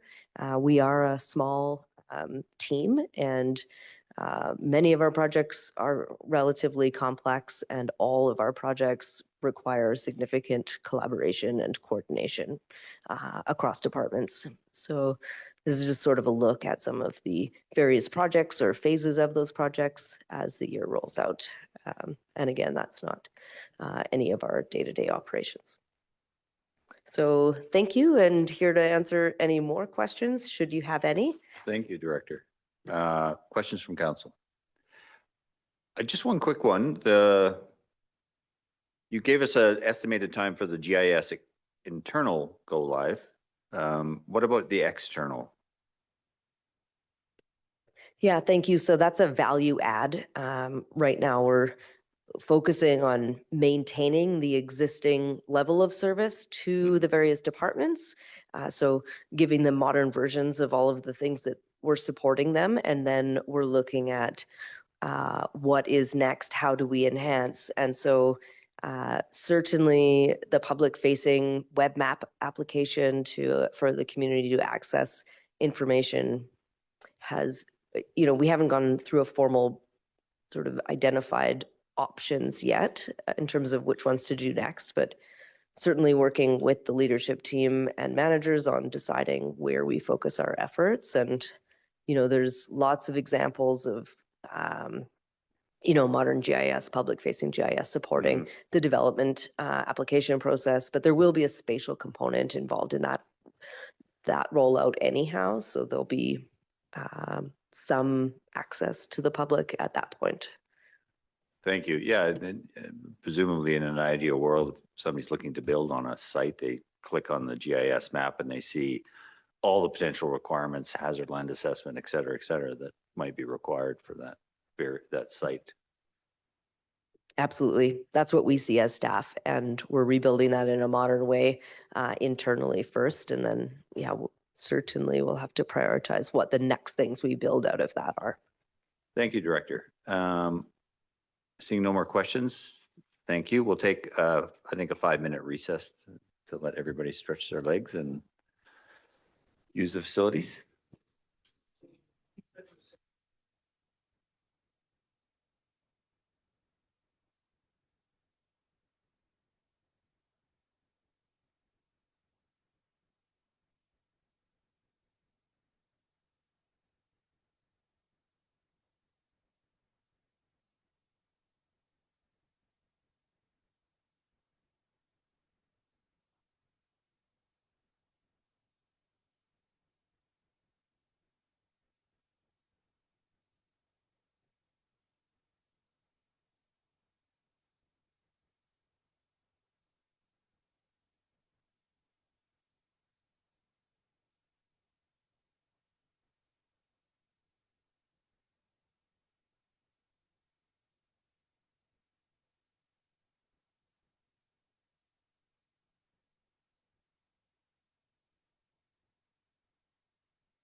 Can we reconvene, please?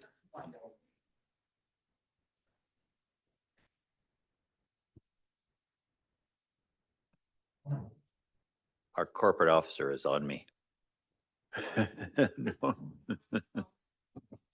Not at all. Welcome back.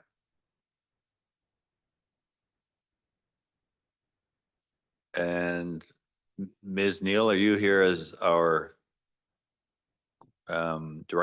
acting director of corporate services? Thank you. Your microphone is not on. Good evening, Mayor and Council. I am here to present the Corporate Services Department's capital budget. Corporate services encompasses several key areas, including legislative and corporate services, health and safety, human resources, and communications. This budget before you reflects our strategic investments to support organizational excellence, enhance workplace safety, and strengthen our organizational effectiveness. Occupational health and safety is both a legislated requirement and an organizational priority. Our 2025 capital project aligns with Council's strategic plan under organizational excellence and organizational culture, ensuring a safe and well-supported workforce. Some key capital projects include $50,000 of carry forward items, which includes the development and management of a program aligned with National Fire Protection Association occupational fitness standards for our firefighters. Further carry forwards include safety equipment purchases and external services and contracts. Excuse me. We also have a $40,000 annual expenses, which again includes equipment, external services, and contracts, as well as small equipment asset renewals, contracts for smaller regulatory safety items. CORE, our certificate of recognition, we are continuing work towards that certification. And the key focus areas for 2025 include preventative maintenance and training standards development to support long-term safety improvements. Our core certification, does it represent savings once we've achieved it in terms of our experience rating with WorkSafe, et cetera? Thank you. WorkSafe rates are set. They're based on a number of injury incidents, and we can use realized reductions in WorkSafe rates to invest in safety and implement next steps of the safety management program. In regards to core partners in injury reduction, will assist the city in gaining an additional roughly estimated 20% reduction. Thank you. Thank you.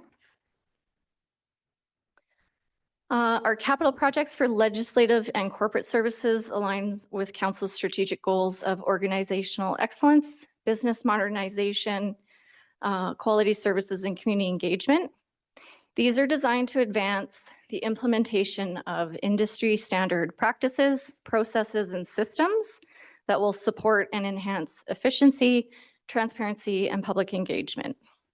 One capital project on here is phase 1 of a multi-year initiative to modernize our city's record and information management framework. For this year, it will involve steps of reviewing and adopting records management bylaws and policies to establish that strong framework, and then also going to RFP for a records officer to help guide us through the pre-planning and implementation phases, which is all based off the strategic plan that was completed in 2020 by File IT Solutions and Oldenburger Consulting, which did an audit on our records and information management and outlined a 14-phase action plan through there. So we'll be kicking that off this year. Further, we have the referendum. This is a budgeted item related to the fire hall borrowing process, and it's accounted for in the fire hall capital line item. Further, we have increased council engagement sessions and town halls, and have just resourced through the capital budget, things like the snowplow naming competition, funding some local government awareness week pieces to promote civic education and participation, as well as our youth counselor program and grant. Thank you. Councilor Ramirez. Thanks, Your Worship. I just have a quick question with the records and information management. Will it be at a place where you can actually start querying what file, which year, and you get an answer back? Like, is that going to be that good, or is it something else? Thank you. If I may, it's like our internal management of records and filing system. In 2020, we had a consultant come in and provide an audit and then recommended strategic plans with 14 phases. So this year we'll be going through phase 1 to review the bylaws, the policies around our records management and information keeping processes. Currently, we use an local government management association framework and filing system. So part of hiring the consultant will be to update and review our classification system and how things are stored and where. Councilor Ida Kelly. Thanks, Your Worship. Director, could we, I wouldn't mind seeing that report. Is it in our, I know I like to read these things. Is it in our library? Absolutely, I can make sure that council receives a copy of that. Thank you so much. Councilor Ramirez. Sorry, Your Worship, I had a follow-up to that. So if I'm understanding this right, Manager, we are in first phase of 14 and this $15,000 is to cover that first phase of the 14. No. 14 phase. If I may, the first phase is to help hire a professional with a records management background on reviewing the bylaws and policies, as well as helping scope out the pre-implementation and the planning phases, and making recommendations, as well as how we merge that classification and file structure with an electronic records management system as well. So it's not like an end user can actually start accessing the system and all those things. It's still farther away. Is that right? If I may, yes, it will be a multi-year project that impacts the organization as a whole. Director Jansen, did I see your hand up in the back there? If I may, regarding the content management system, so part of the records management program will involve a content management system. Right now, we use our server for file management and various applications or software as a service that have attachments and manage documents that way for different departments. As I mentioned earlier, we are a Microsoft organization, and we are projecting out to take advantage of more of their tools, for example, SharePoint as a content management platform. But we will be working closely with corporate services and the professional within the records management practice to identify opportunities and timelines for that system implementation. And we have to be mindful of where we are in our server future with regards to on-premise server versus on the cloud, and start to look at some of the services to our facilities and looking at performance. So it's complicated, and Director Neil can speak to the records management pieces, but certainly there's a very large end user technical component. Mm-hmm. Councilor Ida Kelly. I just wanted to ask Director, the professional that you're looking for would be like in a consulting capacity, right? Not a staffing one. If I may, yes, to get us through the multi-year initial phases, yes, it would be a RFP for a records officer contract. Thank you.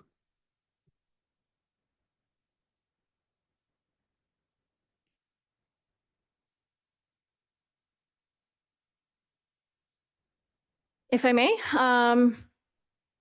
the Human Resources Department plays a key role in advancing organizational culture and ensures alignment with council's strategic priorities, particularly organizational excellence, organizational culture, and Business Modernization. We established a culture committee in 2024, and this was aligned with council's strategic goal of resourcing a culture committee to action recommendations from employee surveys and workshops. Their mandate includes administering regular culture surveys across the organization and deliver engagement initiatives aligned with organizational values, our vision, and our mission, and to strengthen the workplace culture. This is an annual request for $5,000, so that committee is resourced to host those initiatives. Further, the Accessibility Committee and Accessibility Plan, this has $10,000 carry forward from last year. The committee received a grant from Disability Alliance of BC for $15,000, and we used that grant funding to pay for the contractor that was then drafting the accessibility plan and did a regional survey on accessibility, which is then informing that plan, which will be before you in the first quarter, before Mayor and Council. And just further legislated and contractual priorities include CUPE, collective bargaining's continuing to, is underway. And we do also anticipate with the IAFF local that their collective agreement has also expired. So as well, we're just preparing for upcoming potential negotiations. These projects reinforce our commitment to organizational culture, employee well-being, and legislative compliance. I am now going to pass off how we are enhancing communications and engagement to Manager Rhodes.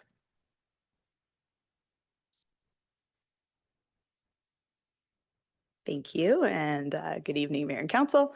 On this one simple slide here, you'll see an overview of the key projects that are budgeted to, again, advance Council's strategic plan goals around enhancing communications and engagement. The first two projects that you see here have carry forward budget from 2024, and after initial scoping last year, we've shifted our approach to tackle both of these through a phased approach that's intended to go to RFP in Q1. So as a refresher for you, the website and communications audit is the first phase of that. And this project is really intended to provide information and a framework to go to RFP for a new website, which is now budgeted as a year two project in 2026. And the assessment is really intended to analyze our current use, things like accessibility standards. That's taking into account the regional accessibility plan that Director Neal just spoke to, and the recommendations in that plan around how we do communicate with the public, as well as taking into account organizational needs, customer service, and then the integration of our existing tools. So things like online payment or permit tracking that you've heard about tonight, as well as our request for service tool. And it is packaged with a communications audit that will look at our current tools as well as opportunities to explore different platforms or integrate existing tools within the new website. So an example for that would be the online engagement platform Let's Talk. That's up for renewal at the beginning of 2026. We'll look at exploring if there's any of the functionalities of that tool that could be integrated into a website, or Council has mentioned at various points in time looking at things like comparator tools where you can, make your budget process more engaging. And some other platforms do offer those functionalities already, or those modules. So we'd be looking at things like that. This work supports Council's strategic plan goals around community engagement and directly the strategy to engage with the community to understand preferred methods of communication and incorporate those findings. Sorry, Ms. Rhodes. Councilor Ramnath. Thanks, Your Worship. Just a quick question on the Let's Talk page. Lots of people use it, but many don't. So if we are going to update that, what kind of engagement will we have with the community before we go do our own improvement? So that is the intent with this audit and looking at these tools is that we did get feedback, obviously, through the citizen satisfaction survey that we did in 2023. And we know that, you know, the use of that tool isn't maybe as high as we would like at this point. So it's whether you invest further into that tool and how you utilize it, because it does have lots of functionality that just based on our capacity, we don't use at this point. Or if you, when you're updating your website, do you look at integrating the tools that we do use from that platform? So we, you know, do rely on surveys quite heavily. Do you integrate that into your website? So that would be part of that conversation. And then part of it is, are there other tools that would better meet our needs? So again, we'd be working with the asset management team as well as a consultant to actually look at what we're currently using, how the community is using it, and what is the best path forward. Councillor McKenzie. Thank you, Worship. I'd like to ask sort of that same question again, but slightly broader. And this is coming from a conversation that happened at the Council Cafe yesterday. Speaking to someone who was talking about issue that was prominent in the community and how they had come to hear about it, and more importantly, how they hadn't come to hear about it, which was via us. And so I think what I heard, part of what I heard you say about with regards to the engagement was not just specifically let's talk, but exploring what the other alternative communication pathways are in the community and figuring out what those ones are that work best for our community. Reason why I'm asking this question is because I was listing through them and going, well, you know, we put stuff in the newspaper and we put stuff on Facebook and we put stuff on Let's Talk and we post stuff on the board across from the post office, and which no one had ever heard of before. And I feel like as I'm going through that list, like there does seem to be a lot of effort put into communication with the community. And this person that was sitting across from me was looking at me kind of going, I don't see any of that. So what's happening? So I just wanted to see how, besides the refinement of our existing products and so on, how much time and energy do we have available to ask that question of where are we not that we should be? Where could we be heard that we're not being heard right now? Yeah, absolutely. Part of the, as you'll see further down the slide, one of the recommendations for this year is to invest in a community newsletter, which is something that we have talked about at length at previous points in time, as well as, again, continuing to explore, because the citizen satisfaction survey really was gauging satisfaction with our existing tools. And through that, which is not uncommon in local government, but the preferred method of communication was word of mouth or direct mail, which are costly ways to, well, difficult and challenging, obviously, and then costly when you're looking at doing direct mail for, a lot of your initiatives. So this would be looking at what are we doing right now, what's working, what's not working, and trying to get some of that community preference in there as well, partly with the website, partly with our existing tools, and then really just like a more fulsome review of what we're currently doing and what we could do to enhance that. Excellent. Thank you very much. Oh, sorry. Councillor Artie Kelly. Thanks, Your Worship.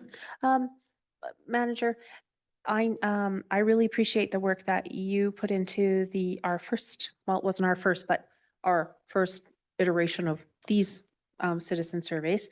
I'm kind of hoping, and I don't mean to sound managey, that some folks had difficulty with the online piece. Is there any way for us to sort of mitigate so that more people that maybe wanted to, but were having problems with codes and all those other things, could get access to the surveys and do them? I'm not sure what the plan is with contractors. I'm guessing you're gonna go out and look. But yeah, I'm just putting in a plug for that being one of our criteria about how whoever we choose could maybe manage that for us. Certainly, we did do a review after the last citizen satisfaction survey and did identify a lot of those issues, we would be going to RFP again, and we would be highlighting some of the sort of functionality of how the survey was delivered. In our last iteration, that was the recommended method. The unique code was from all of the proponents. But there are certainly, I've been having conversations as we get ready to do this next iteration, and there's certainly some other methods that I think may be proposed. They'll all have, some version of that, but we will certainly be looking at that and hoping to capture as many people as we can. Councillor Ravidas. Thanks, Your Worship. Just have a slightly contrarian view to that. We had a citizen satisfaction survey in 2013. It was sure there was some hiccups in terms of rollout and everything, but at the end of the day, the results that came out was pretty high quality. And I still see it. I still read it. It's useful. Should we even be doing another one in 2025? I don't think the needle would have shifted that much. The things that came out of that survey is probably pretty valid even to this day. I don't think there will be a much statistical movement in that. So I don't know what kind of thinking has gone into whether we want to do it or not. I would say just need to rethink, because it's not an insignificant lift. It's not an insignificant effort from yourself and all our partner organizations and whatever. So yeah, maybe there is opportunity to rethink what are we going to get out of this? What is this problem we are trying to solve here? If 2023 survey gives us a bunch of indicators and that hasn't moved much, do you want to invest more money and effort into yet another survey?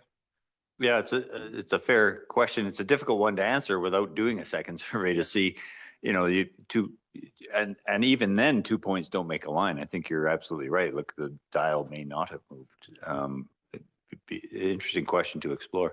Councillor Ravidas. The reason I'm saying that, Your Worship, is if you go back in the previous decade and pick out two other surveys that was done, I don't know, 2014 and the other one was 2018 or 2019 or something.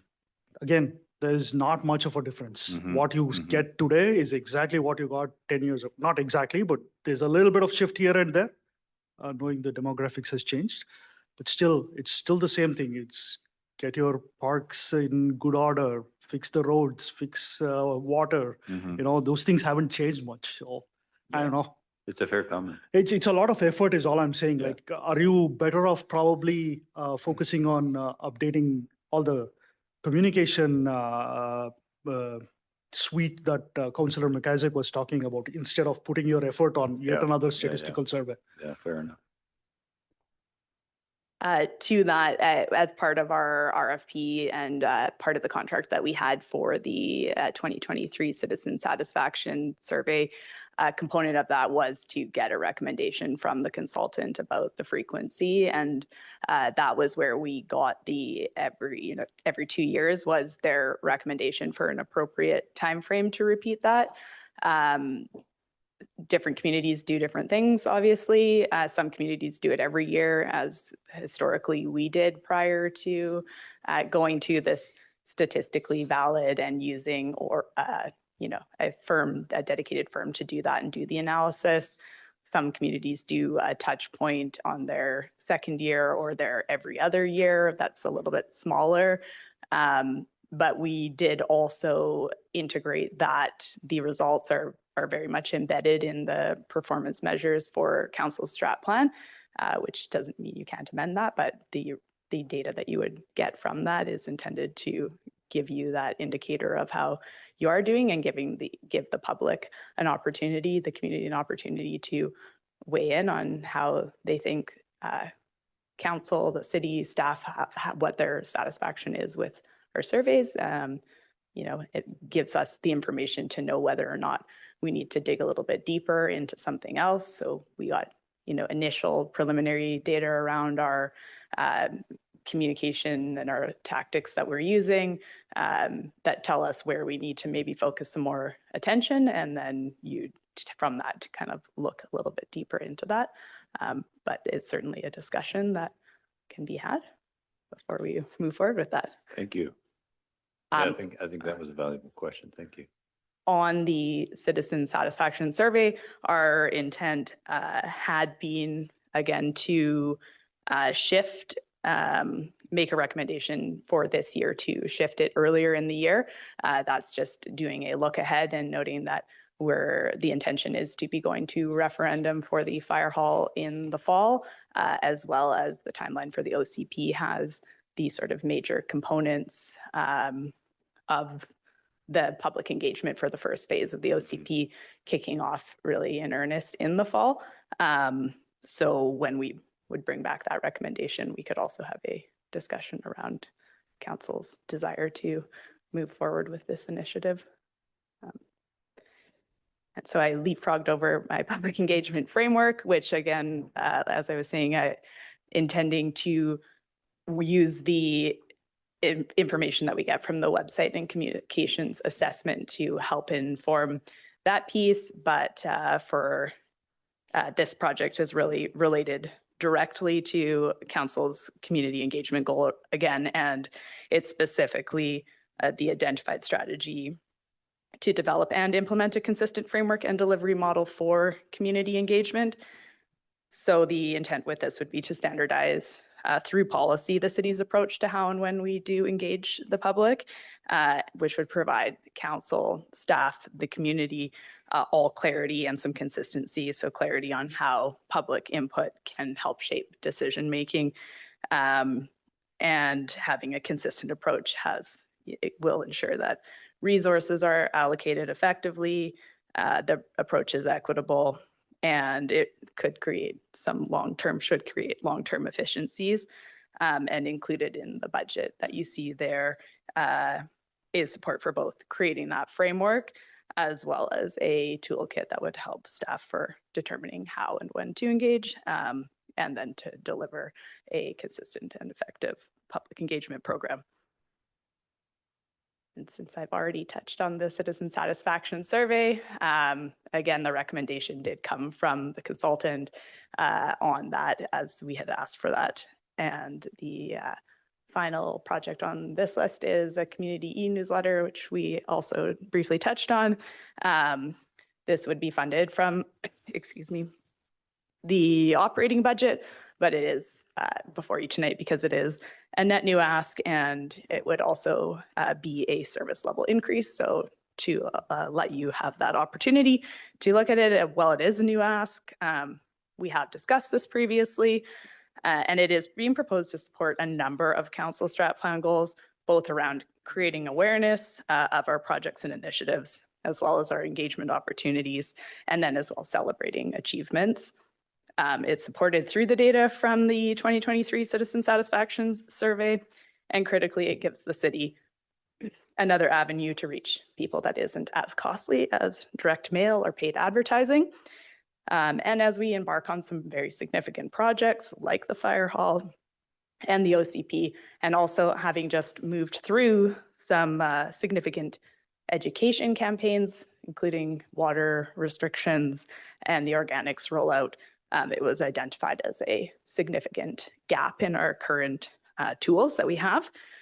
So we feel that this is an important communications tool to add, and the budget that you see this year would be to set up the monthly newsletter. And then we anticipate being able to take some of the production and move it more in-house once the tool is more streamlined and the internal staff are familiarized with the production of that newsletter. And then the final thing, again, you'll hear and you have heard about a lot of the priority projects. The fire hall referendum communications is budgeted already in the fire hall capital line, and the communications department will continue to support our major priority initiatives throughout the organization. Thank you. Councillor Hamilton. Thank you. Manager Rhodes actually answered the question. I was going to ask about what our intended frequency of the newsletter was going to be, but I'll just say I'm really happy to finally see this as a line item. Email is one of the best, most effective digital communications channels out there, puts stuff right in people's inboxes. you're not relying on an algorithm from some external social media platform.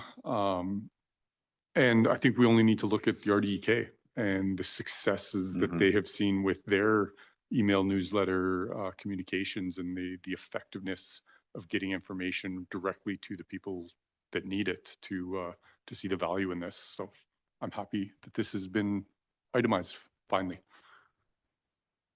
Other questions from council? Councilor McIsaac. Thank you, Worship. Loath though I am usually to put a second coat of paint on things. I just want to echo a little bit about what Councilor Hamilton said. And the only thing I'll add to that, because I agree with it entirely, is especially with regards to the example given with the RDEK newsletters and how effective they were when we were during wildfire season and things like that, how effective that was at delivering a consistent source of truth for everyone that they could go to without having to wander through the hinterlands of Facebook and whatnot. So yeah, I too am very excited to see this. Thank you. Other questions from council? Just very quickly, Ms. Rhodes, so the Let's Talk platform is a third-party software solution? And what is it? Like, is it called Let's Talk? Is that the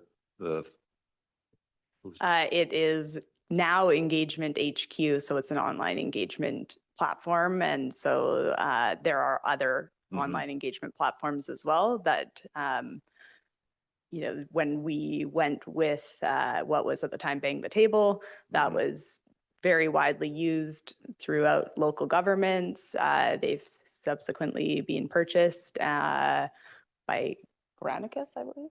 And now our Engagement HQ, a different platform, and there are other solutions in that sort of realm that may potentially meet some of the needs, the balancing act style modules where you can do comparisons. So other tools have maybe evolved in a different fashion. So with the renewal coming up, we're locked into a contract until the end of January 2026. Okay. So we will be making a decision regardless of the website component, but it makes sense while we're looking at the website to look if we need a separate online engagement tool or if there's opportunities to integrate that into our new website. Councilor Adia Kelly? Thanks, Your Worship. Manager Rhodes, this is just like a curiosity thing. Are cities still using like the apps to engage with their citizens like that you, I think Calgary has one they use, and I realize we're not comparing apples to apples, but I'm just curious about, is that sort of going away, or is it something that still out there and maybe little places could also use? There certainly are still apps that are being used. And like you mentioned, the bigger municipalities do have the sort of 311 apps for general information or their customer service and request for service. There's some smaller, apps specifically around your collection schedule for your, curbside collection that give you opportunities there. We haven't been currently exploring moving to apps, although we did have some discussion around an app for curbside collection now that we have a sort of shifting schedule more, but they certainly are used. We piggyback on the RDEK's Voyant Alert, which is for emergency management purposes, which was identified as sort of the critical piece to have in place. Voyant Alert does also provide sort of more basic service updates as well. You can add on to that, but the critical need was again to have that emergency management piece in place. Councilor Ramirez. Thanks, Your Worship. Sorry, I'm circling back to Let's Talk again. This will be my last question about Let's Talk, and I'll shut up after this. Do we know how well it is used? We know what the traffic is like and what the uptake is on the tools, and that is part of the reporting metrics that council is getting in their quarterly reporting. It just shows how many projects we have, how many people participate in the online tools, how many visitors we have. So we have some basic information like that. And then obviously we also have the data from the citizen satisfaction survey to suggest how people feel about utilizing that in terms of their preferred methods of communication.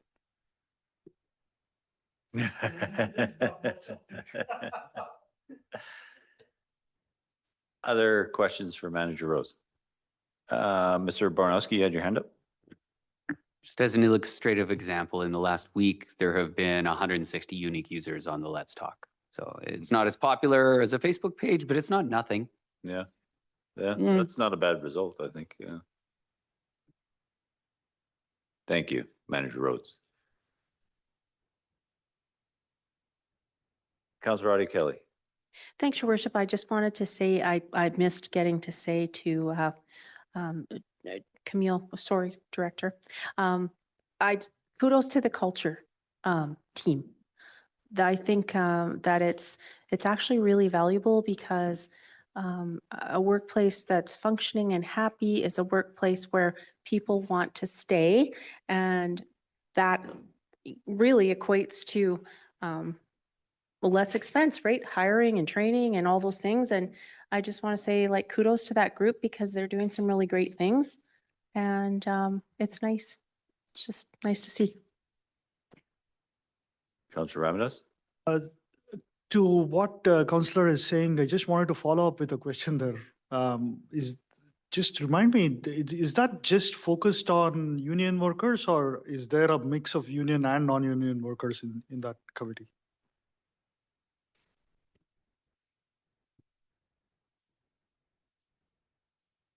Thank you. It's for all our employees and colleagues. Yep. And the committee is comprised of 5 to 6 people. And there's also a mix of exempt, union, part-time, full-time. It's a inclusive and diverse group as a committee. Thank you, Director Neal. Thank you. Director Heisler. Good evening, Mayor and Council. I have 11 slides, so I'm going to try to move at a clip. Feel free to interrupt when questions arise. Let's get going.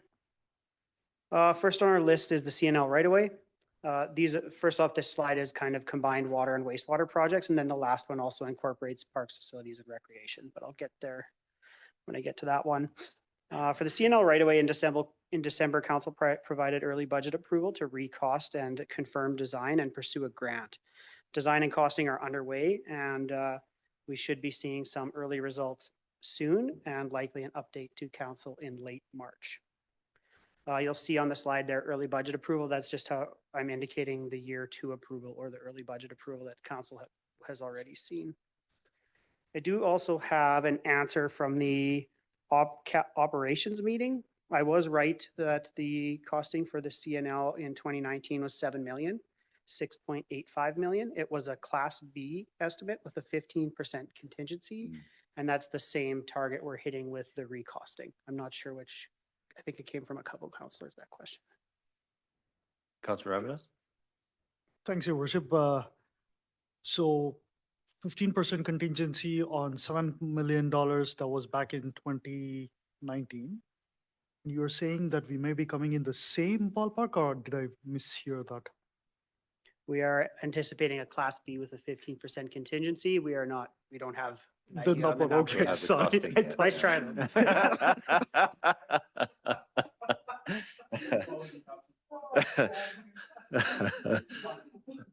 Well played, Mr. Heisler. Item number 2 is the IICP update, another item that received early budget approval in December. This was to remove the projects that we have completed and include a couple new projects that were completed in 2024, primarily the pavement condition assessment and the updated stormwater model. This project is actually already nearing completion, and we're hearing that we're going to see an early draft next week. So this is another indication of that the success of the early budget approval. The final item takes a bit more to explain, but it is another element missing in the IICP, which is particularly the facility element. The water and wastewater facilities have some data, internal components tracked and cost estimates, life cycle estimates from the 2018 Asset Management Investment Plan. However, it doesn't have, the asset management investment plan didn't speak to any of Director Logan's facilities in any aspect, components, or the building envelope at all. So this becomes like the missing data project, capturing all that missing data and being able to put it into the same document as the IICP and give ourselves a linear asset and a facility asset playbook. Councillor Adia Kelly, sorry. Thanks, Your Worship. Director Heisler, would, I call them Director Jansen's books, the gigantic binders from like '09 info that I think were published in 2010. Is that like our most recent facility condition assessments that we have? I did read those. They were quite scintillating.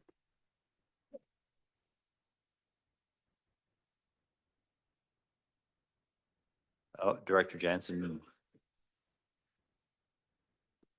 Thank you for your question, Councillor Adia Kelly. You're referring to the facility asset management or the facility master plan. They're two large documents, about 1,000 pages long, and yeah, so that they were from 2014 and included assessments of across our facilities. But Director Heisler can speak to some of the gaps. So that's the most recent updated costing we have for several facilities, with the exception of the new assessments that Director Logan has undertaken recently, but there was still gaps in that outside of the costing.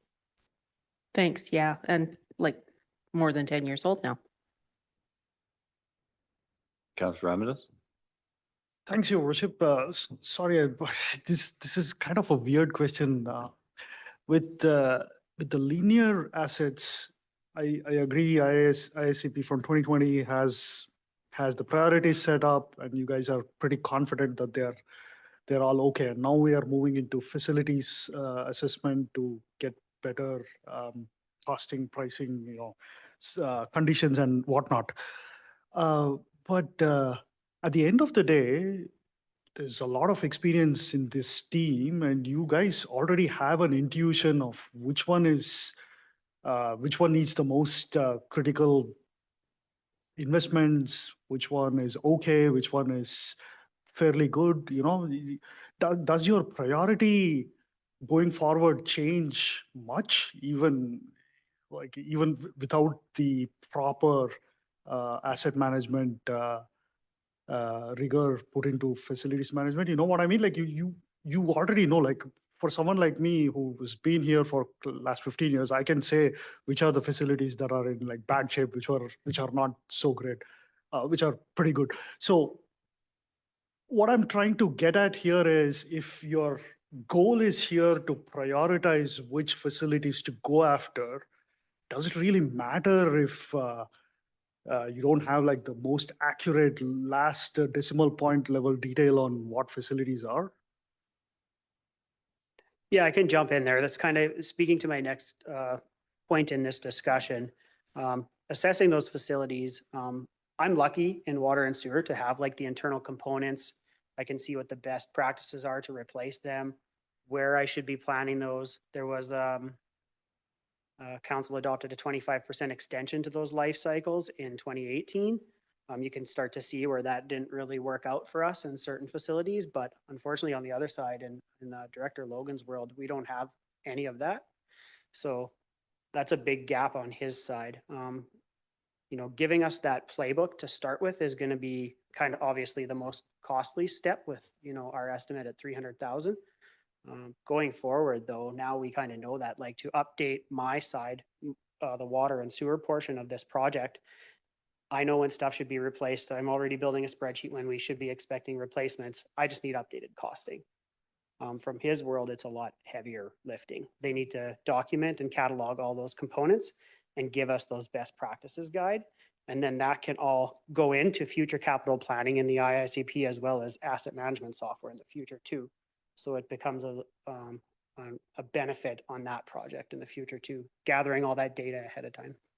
So if I can to sort of summarize that answer, in relation to Councillor Ramanas's question, our intuition about where to spend money on those facilities is not sufficient to ensure we're not exposed in terms of things we don't know potentially about, you know, roof membranes, about,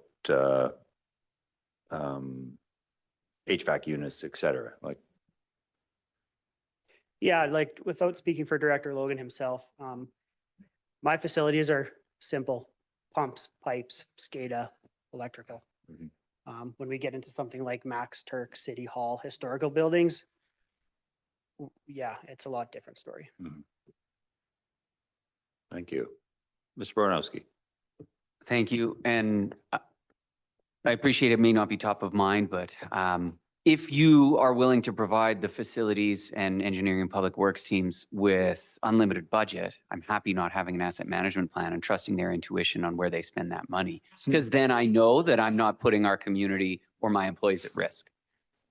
I'm not comfortable trusting their intuition with that blank. I'm sure you're and the community shouldn't be willing to trust just their intuition with that kind of a blank check. We make really hard decisions and forego critical maintenance on critical systems because we don't have the money to maintain it. Our budgets and our people are insufficient to do all of the maintenance on all of our facilities and all of our linear assets every year. And so we fall behind. We just do. And having accurate condition assessments on what are frankly really complex and very, very large portfolios for a very small team is critical, or we're going to miss stuff and we're going to fail. And we need that. Councilor Ramada? Just to be clear, Your Worship, I am not saying don't do this.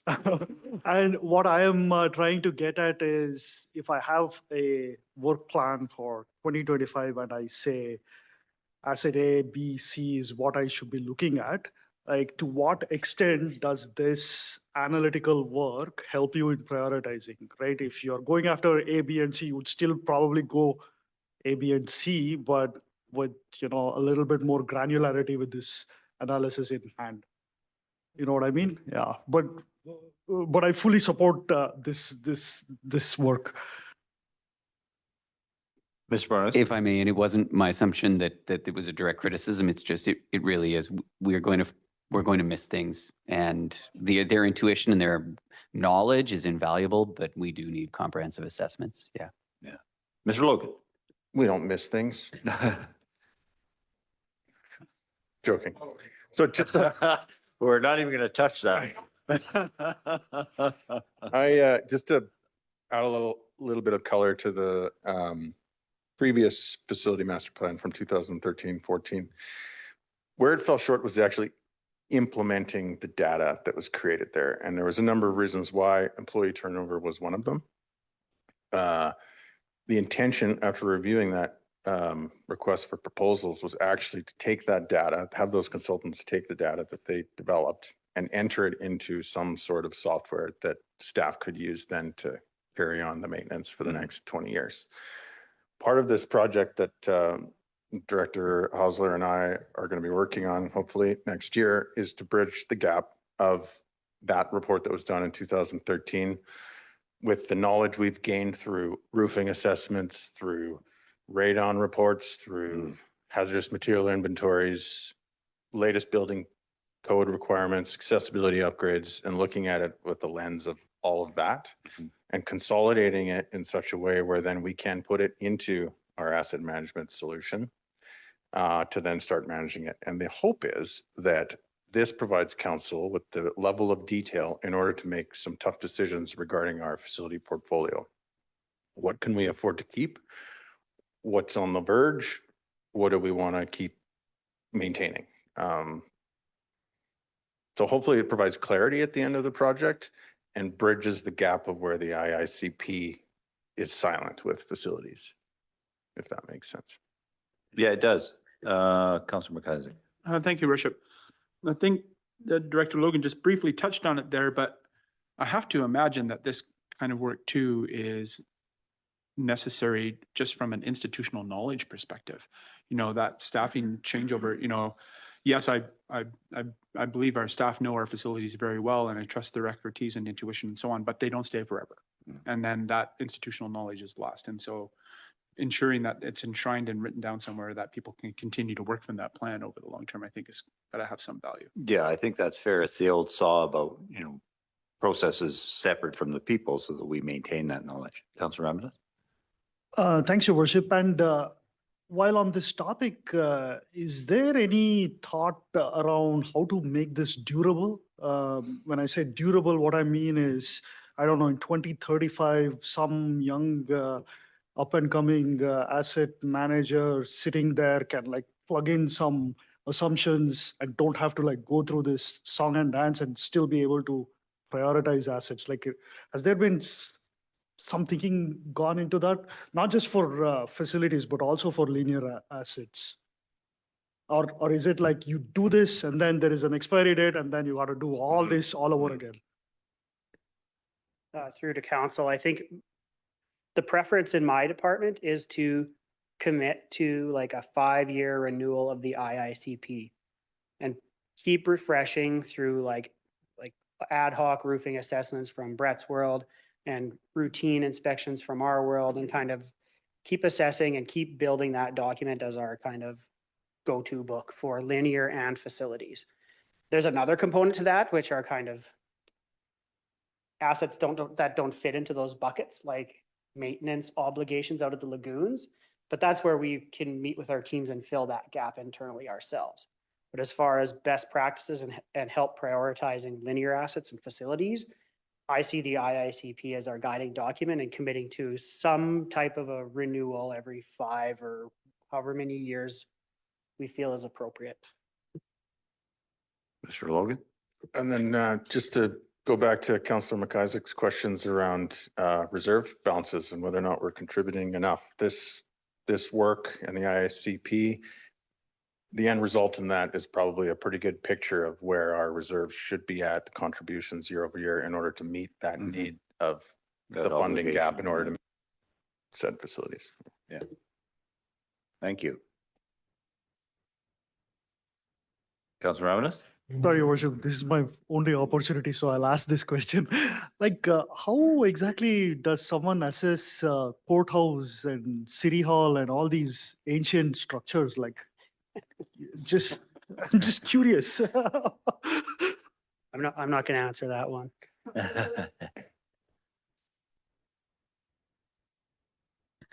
We can also save these questions for me in my presentation. I feel like I'm stealing his thunder, but it's complicated, long story short. Hopefully through selecting a consultant, there's some experience dealing with heritage buildings, or at least they bring a heritage consultant on with their team. We've used heritage consultants in the past to provide recommendations. But really that's kind of what you get when you go to market, is hopefully a team of experts that cover all those expertise needed to evaluate an older structure like that. And our RFP, of course, will reflect that. Thank you.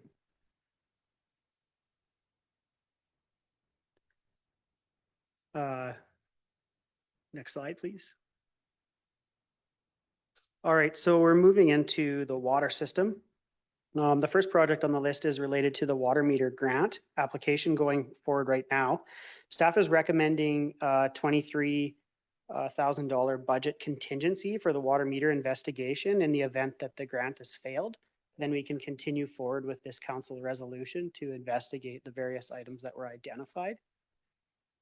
Item 2, the Ferry Creek filtration exemption and UV design are well underway and have had early budget approval in December for an additional $33,000. This project is related to the resolution of condition 4 in the drinking water permit that notes a lack of secondary treatment. I'll remind council that we had some concerns about a filtration exemption application, and through continual discussions, we actually are looking at applying again, which is very good news for the pocketbook. The final project is another condition related to our drinking water permit, condition 4, the development of a cross-connection control program. This has been scoped with a consultant experienced in developing these programs for cities. And it sounds like it's fairly common. We're just a bit behind the ball on it, obviously, because it's a condition on our permit. Forgive me, Mr. Heisler, what is a cross-connection control program? So that's to prevent contamination between water going from our lines into a building and then going back, potentially being contaminated. But it requires a whole program, and we're working with a drinking water officer to resolve that. But it is not a small feat. Oh, fair enough. Thank you. Next slide. These are I wanted to note two programs that have significant impact on staff capacity, but no financial. Both of these are related to the selenium in our secondary water source. As council knows, the drilling program at the Provincial Park Road did not have adequate flow, and alternative solutions and drilling locations are being investigated. As a reminder, the volume we are looking to replace is 200 liters per second, and this can be challenging while avoiding the Elk River aquifer. Off the top of my head, I think we had 32 liters per second by the Provincial Park Road. Compared to from the James White wells? 200. Thank you. Councillor Audie Kelly. Thanks, Your Worship. Director, I just wanted to ask about our water sources, just for some clarity, because I've had people ask me and I felt inadequate to answer. So I'm sort of the understanding that we're either on our James White source or we're on our Ferry Creek source. Like there's not intermingling of the sources, is there? That's absolutely correct. You cannot blend the sources. To make it even more simple, Ferry Creek feeds the reservoir up by Ferry Creek, and when James White wells are pumping, they also pump up to the reservoir and then feed the town. So that pipe actually reverses direction in a manner. So one source at a time. Thank you for that clarity. Further? Yeah, just follow up. So CNL that you did touch on, that would be fairly critical in that pumping up? Very, very critical, yes. Thank you. Councillor Nixon. Thank you, Worship. Just curious about this one line item here, water permit condition 4, and it's for $40,000. Is that when we were going through the whole watering meter, or maybe it was prior to that, it was something like $30,000 that is that what we're paying the province? That number water permit condition 4? There's several elements in water permit condition 4. I may have to come back to this 30,000 we're paying. Go ahead. Through to council, that would be our actual license fee to draw the water that was being discussed, I believe. Okay. This specifically is a condition on the water permit. We have to develop a net new program, cross-connection control program to protect water from all its connections. Thank you. Sorry. For clarity through to council, that was an overcharge on our permit, and we were correcting that. Just while we're on this slide, Mr. Heisler, if we cannot find an adequate secondary source, is there an option, or like what are our options in terms of our engagement with EVR? And if we are then in a circumstance where all we have available to us is the James White wells, what do we do then? So that's the big portion of the options analysis. And if all we have available to us is Ferry Creek, or if all we have available to us is James White wells, like taking that kind of far down the road, we could be looking at a selenium package plant or a filtration plant for Ferry Creek to be able to use that in a turbid event. Okay, thank you. Councillor Ramirez, I'm sorry. Yeah. Thanks, Your Worship. It's late in the night. Did we go through sewage at all, or is it coming up next? Oh, sorry. Next slide. Onto the wastewater system.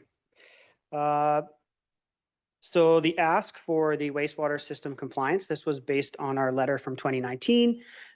Just a reminder for council, we went through a significant 12 months of data collection from the river, and we are now underway with designing additional treatment specifically for ammonia and designing a new outfall location to hit the body of the river. An additional 327,000 is needed to complete these designs and for reporting and application to the municipal waste regulation this fall. We are hoping to see some numbers this fall also. And sorry, our October 25 is the hard stop for our response to the province? At this point, that is our hard stop. As long as we continue to show good faith and progress on this project, they have been quite accommodating with our extension requests. Thank you. The second item is lagoon air system maintenance. So this is specific to the air lines that go between the blowers and the aeration ponds themselves. Over the past couple of years, we've done some Band-Aid repairs, patchworks, digging and repairs, but the leaks continue to get more and more exacerbated. And we're starting to see it affect our dissolved oxygen and our treatment. So this price is for a full replacement of that system from the blowers to the aeration ponds. And we are getting assurance like the aeration system isn't going away in our new design, so it's not a wasted investment.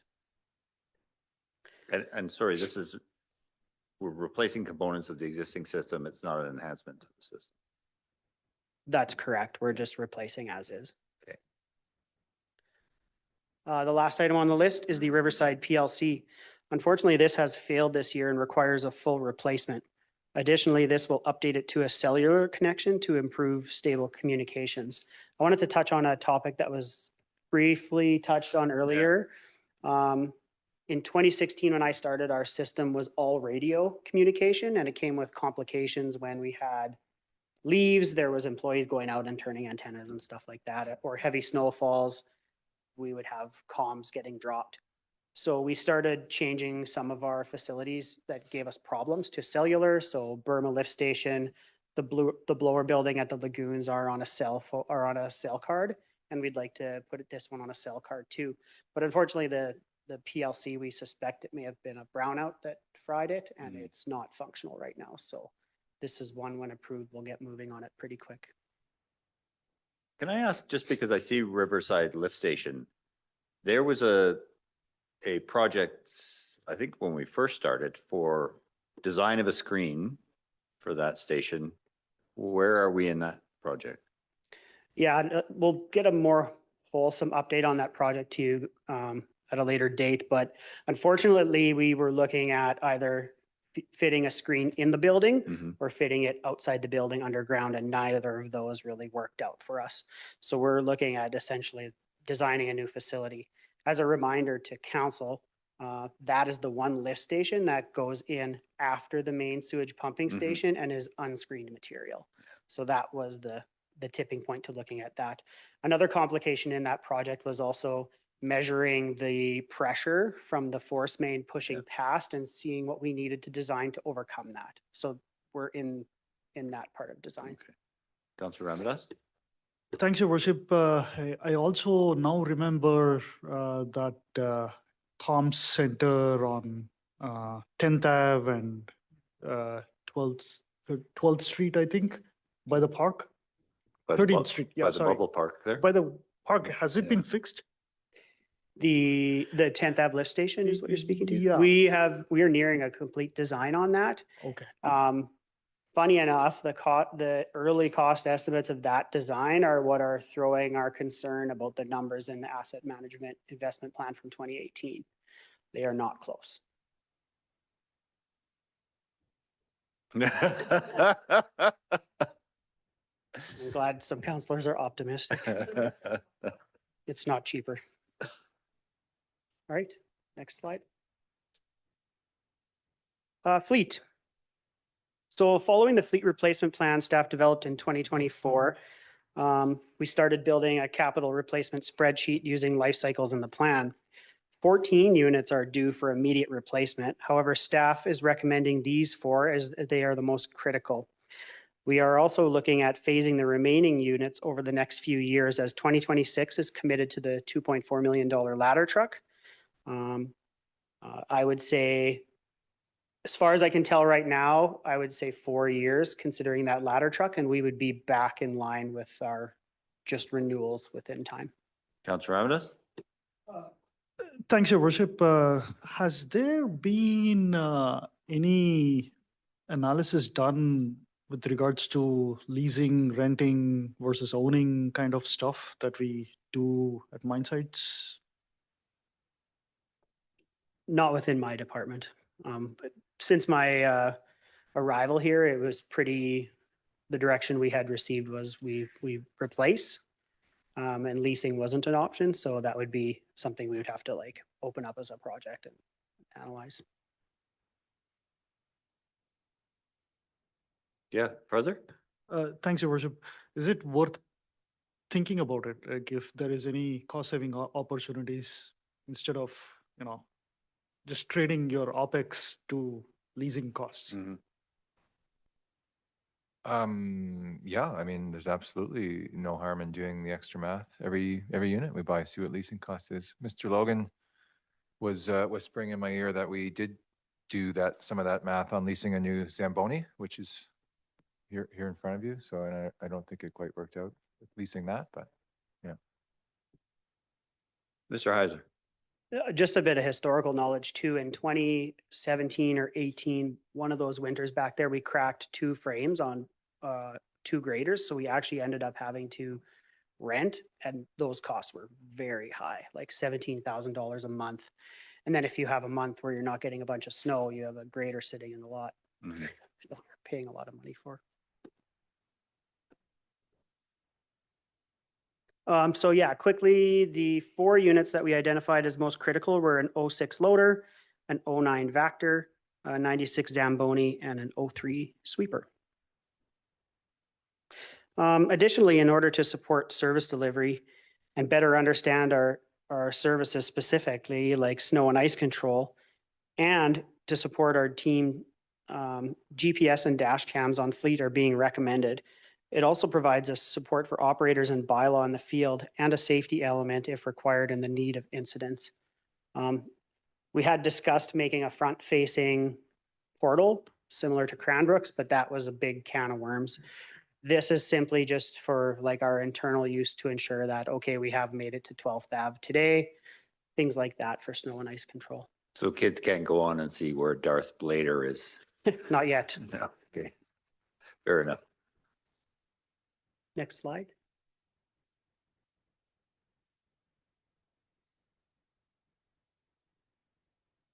Dikes. Councilor Ramanus?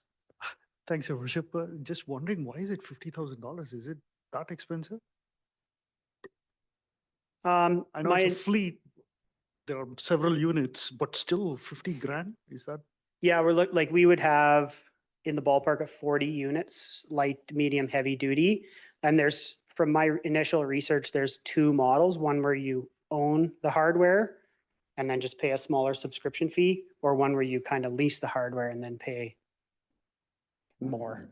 So I haven't quite gone too far down that road without budget approval, and that's kind of, I'm not sure which way we would go with that.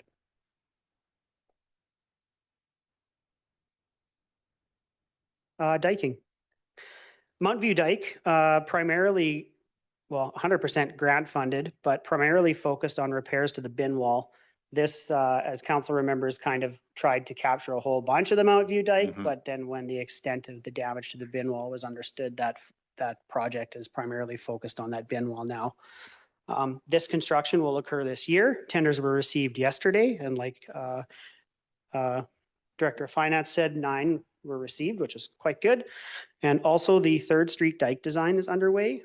This is the next priority project in the diking plan. This was funded in the 2024 budget, but this project will be going forward this year to support a grant application in the fall.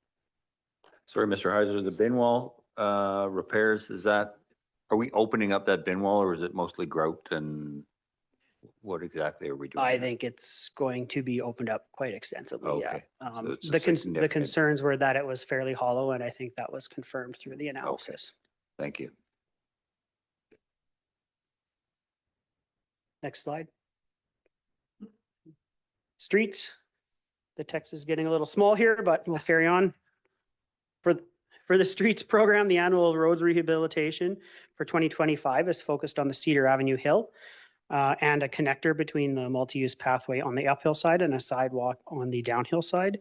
This had early budget approval in December by council.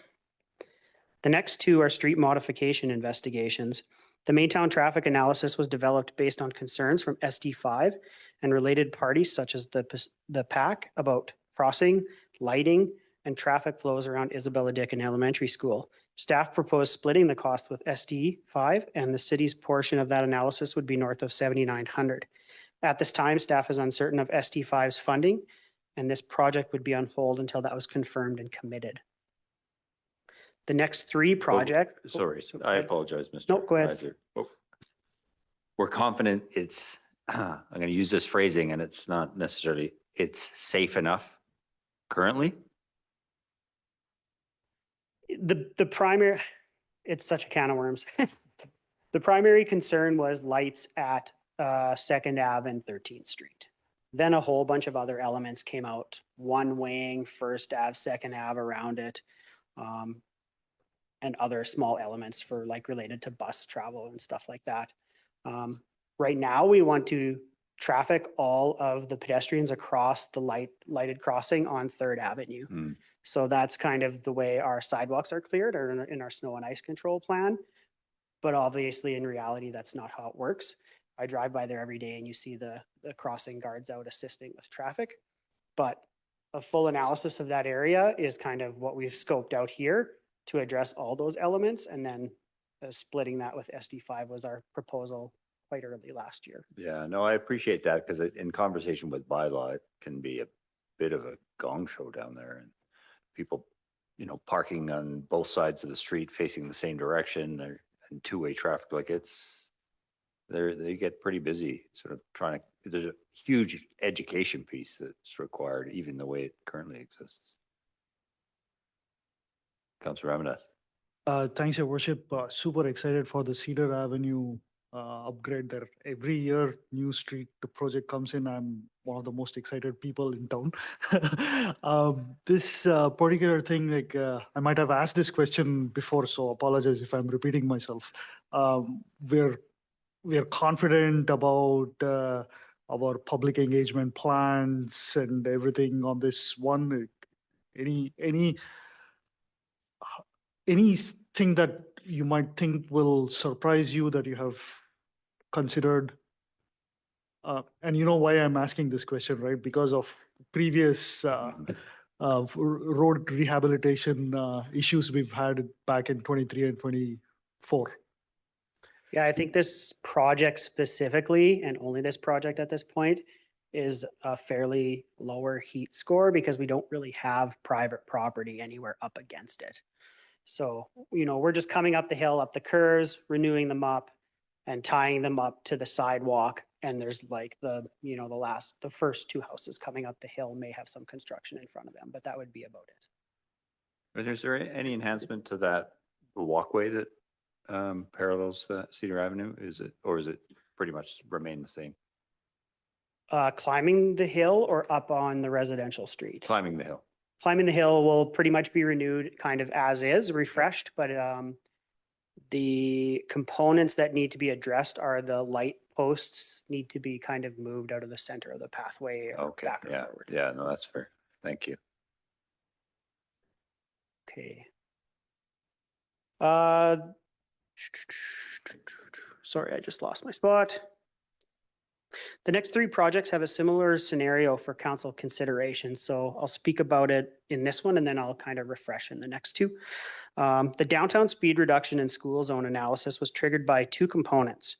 The 2017 ICBC report, which noted looking at a school zone considerations for the academy.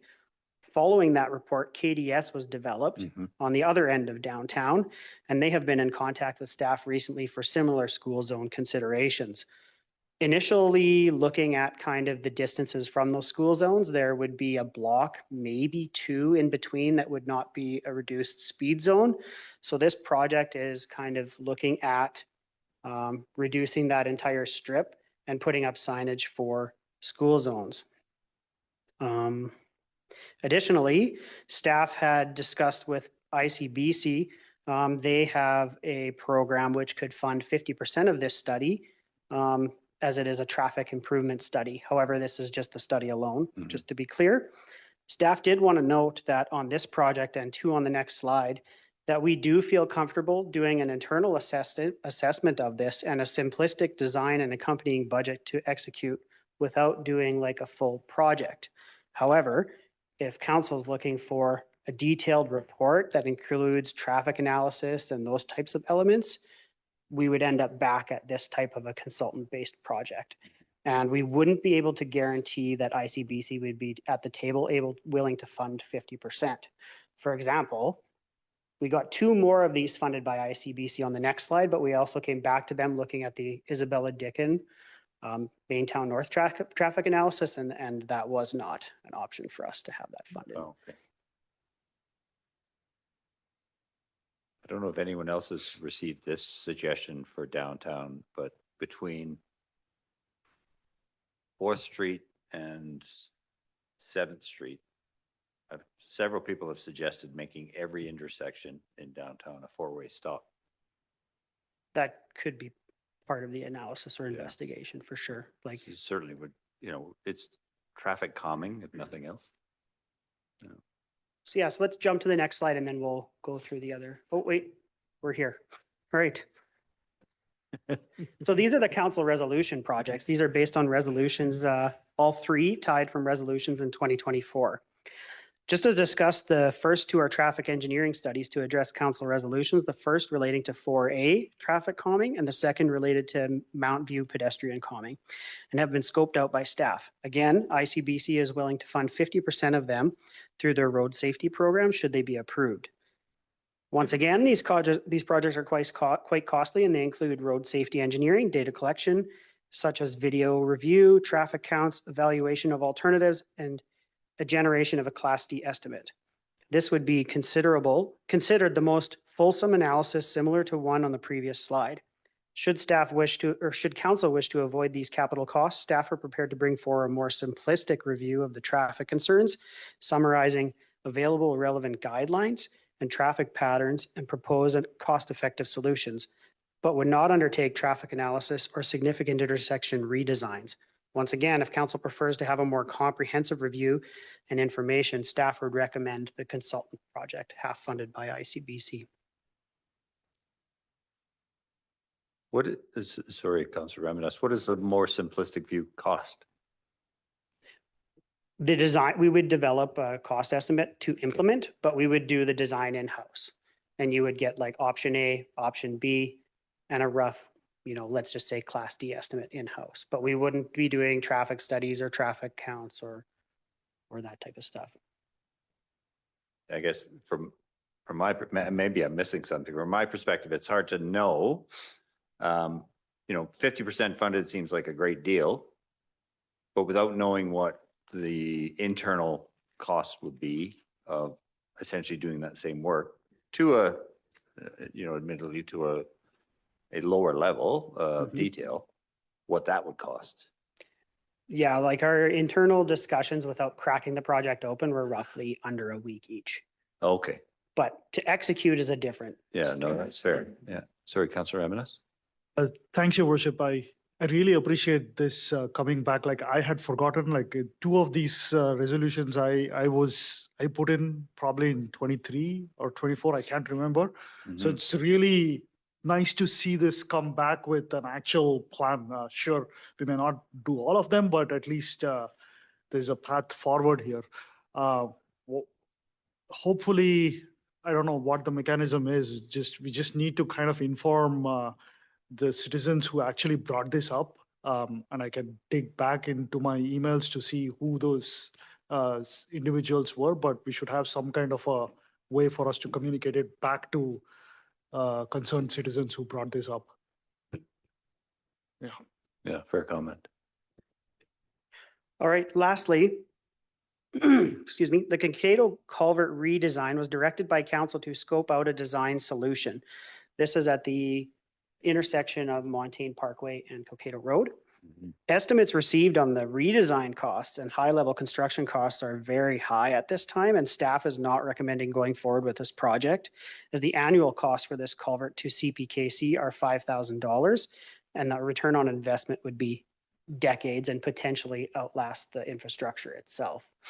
Like I have 200,000 plus up there, but that was a very ballpark number, and we, looking at $250,000, we're not thinking it's worth investing in moving that culvert.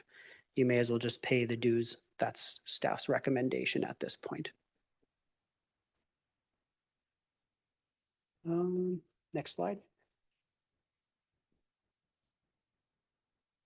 I think I have 2 more slides. Other projects include the winter sand shelter, which will have significant time gain for the streets department. As a reminder, 2 hours per day that the sander runs, they spend tackling the sand pile in the freezing rain. This project also had early budget approval and is underway. As well, a ditch redesign on McLeod Ave in West Fernie that drains onto private property. This design is complicated by multiple utilities, low grades, and cannot be field fit, unfortunately, and requires engineering. Next slide. It's been spoken about already, but the fire hall detailed design RFP closes February 6th, which is this Thursday, and staff will be bringing the results of that competition forward separately. But staff wanted to note this project as it is a significant multi-departmental project that weighs on capacity. Secondly, due to the divestment of the old Fire Hall 1, the city requires more storage for its assets. Additionally, the business at the old Fire Hall 2, the BC Hydro building, is looking to expand and move the city equipment which is stored there and may require collaboration on a design or construction to develop a solution. $50K provides a budget to invest and work on both elements that are limiting equipment storage, but is likely just a starting point if the city has to design and construct solutions. Can I ask Mr. Heiser, are we potentially at a point where our inability to move that equipment out of the old fire hall delays the construction of the project? I don't think that's a risk. We can move that equipment out. However, what will happen is displaced equipment at the operations yard now goes outside and starts to impact service delivery, for example. In the summer, not that big of a concern. As we go into next winter, if we have equipment out that's cold, that needs to be warmed up, we've got hydraulic hoses breaking and stuff like that, that's where the impact will be seen. Yeah, I just asked that question because I know there's very stringent conditions on the funding that proponent has for that project. And if, like, I don't think we want to be guilty of putting it at risk. Yeah, to assure council, we had a site visit with multiple directors and the manager of planning last week. And we went in there and made a game plan to get out of there in time. That's good. That might involve pushing some of our equipment out into the cold late this winter, but we're hoping that the impacts are minimal for this winter. Our concern is next winter. Yeah, thank you, Mr. Heiser. I appreciate that. Yeah, doing what we can this year, just so we don't put that project at risk. Thank you. Finally, the downtown holiday decorations have reached an end of life and require replacement.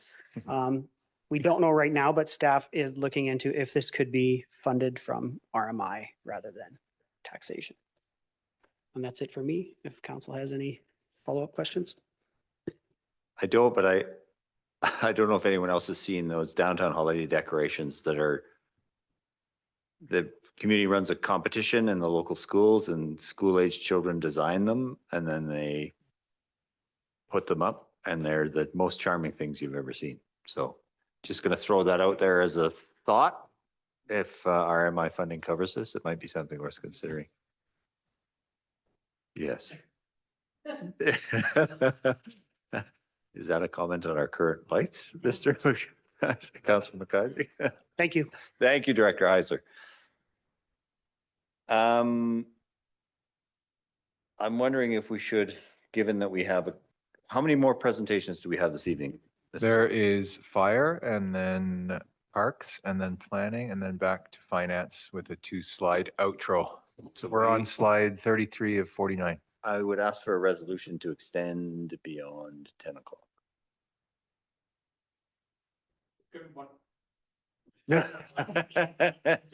Certainly, Your Worship.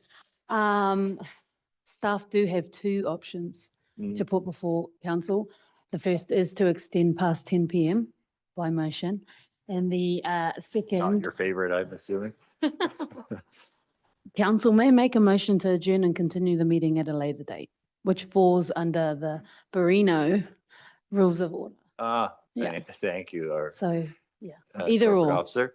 Mr. Burdett, what's your preference? Oh, I can go all night, but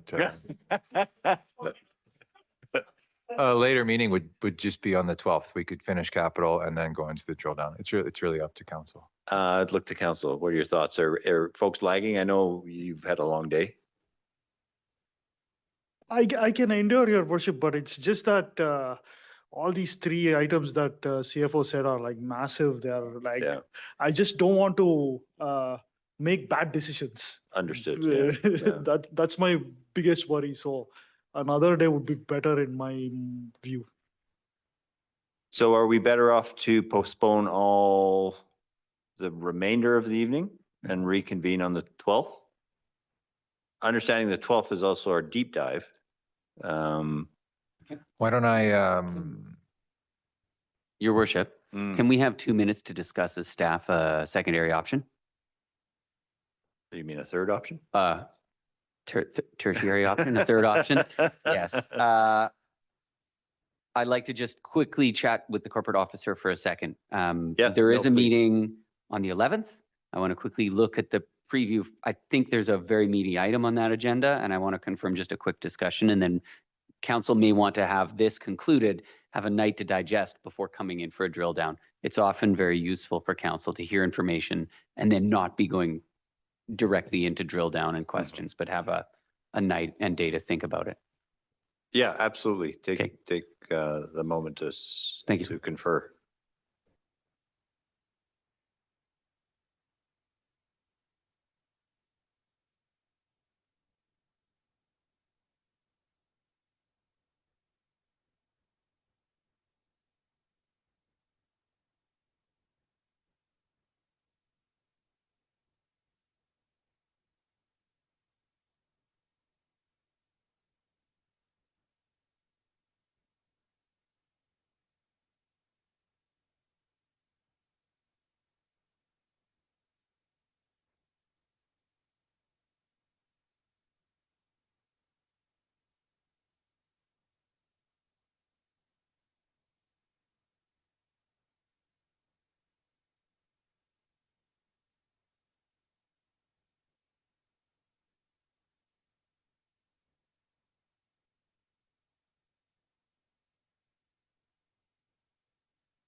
Director Lennox, can we reconvene? Mr. Barnowski?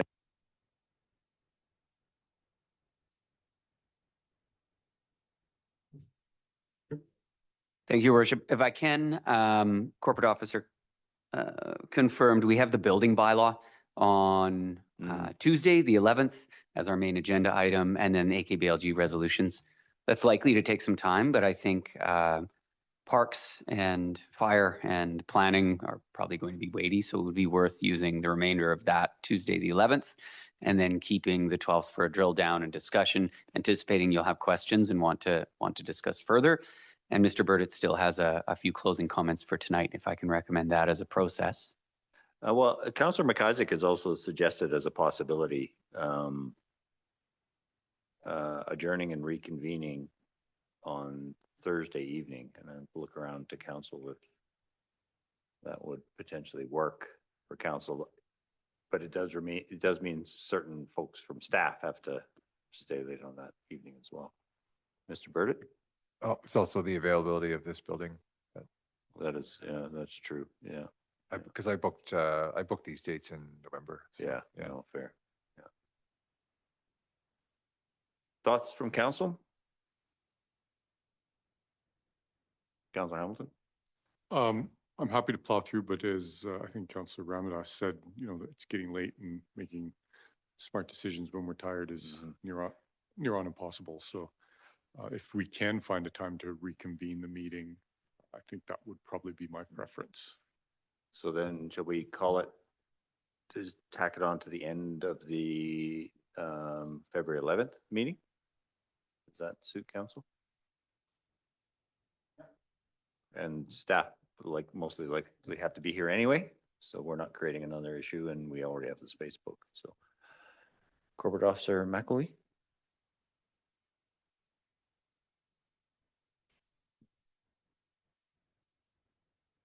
Oh, Mr. Burdick. If I may, I'd like to bring up my last slide just to revisit what I have as the current agenda for the 12th, to see if council has anything to add that I can work on between now and the 11th. There'll be another opportunity too on the 11th, but. Absolutely, yeah.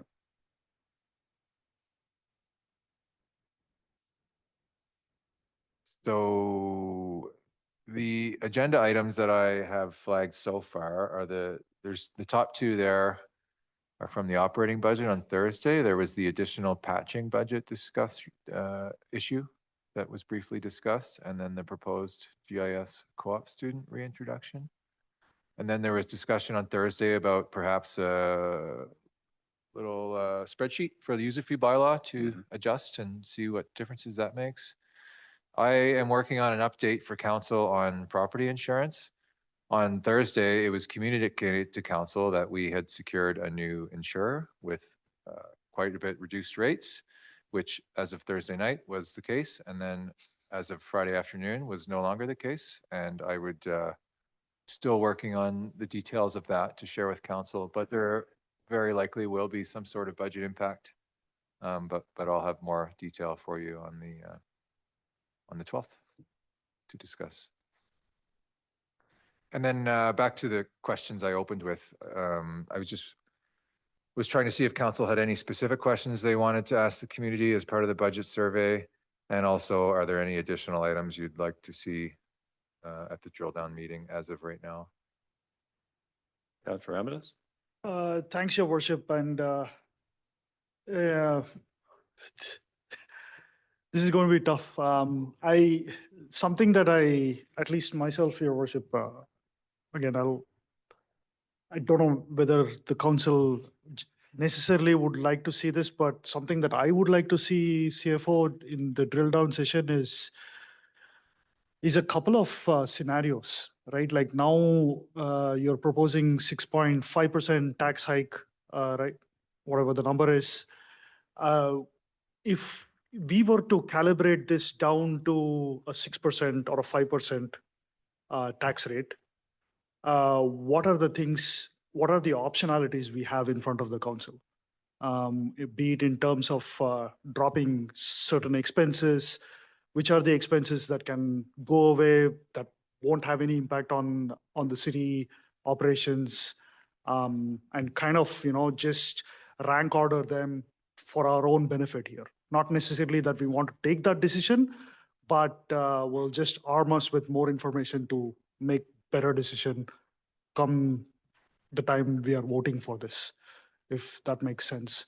And when I say dropping expenses, just I want it to be as honest as possible with headcount, expenses that are deemed not necessary, travel, training, all those things, just for our own understanding here. That would be my preference, Your Worship. I'll leave it up to rest of my colleagues to weigh in on this. Comments from council? Councilor Hamilton? Thank you. I think we've been said before at these budget discussions, if we want to get information on where we can reduce costs, we need to give staff direction on politically where we want to see a service reduction. And so, I would look back to my colleagues. If that's what they want to see is a service reduction to keep our taxes low, then we need to give staff that direction.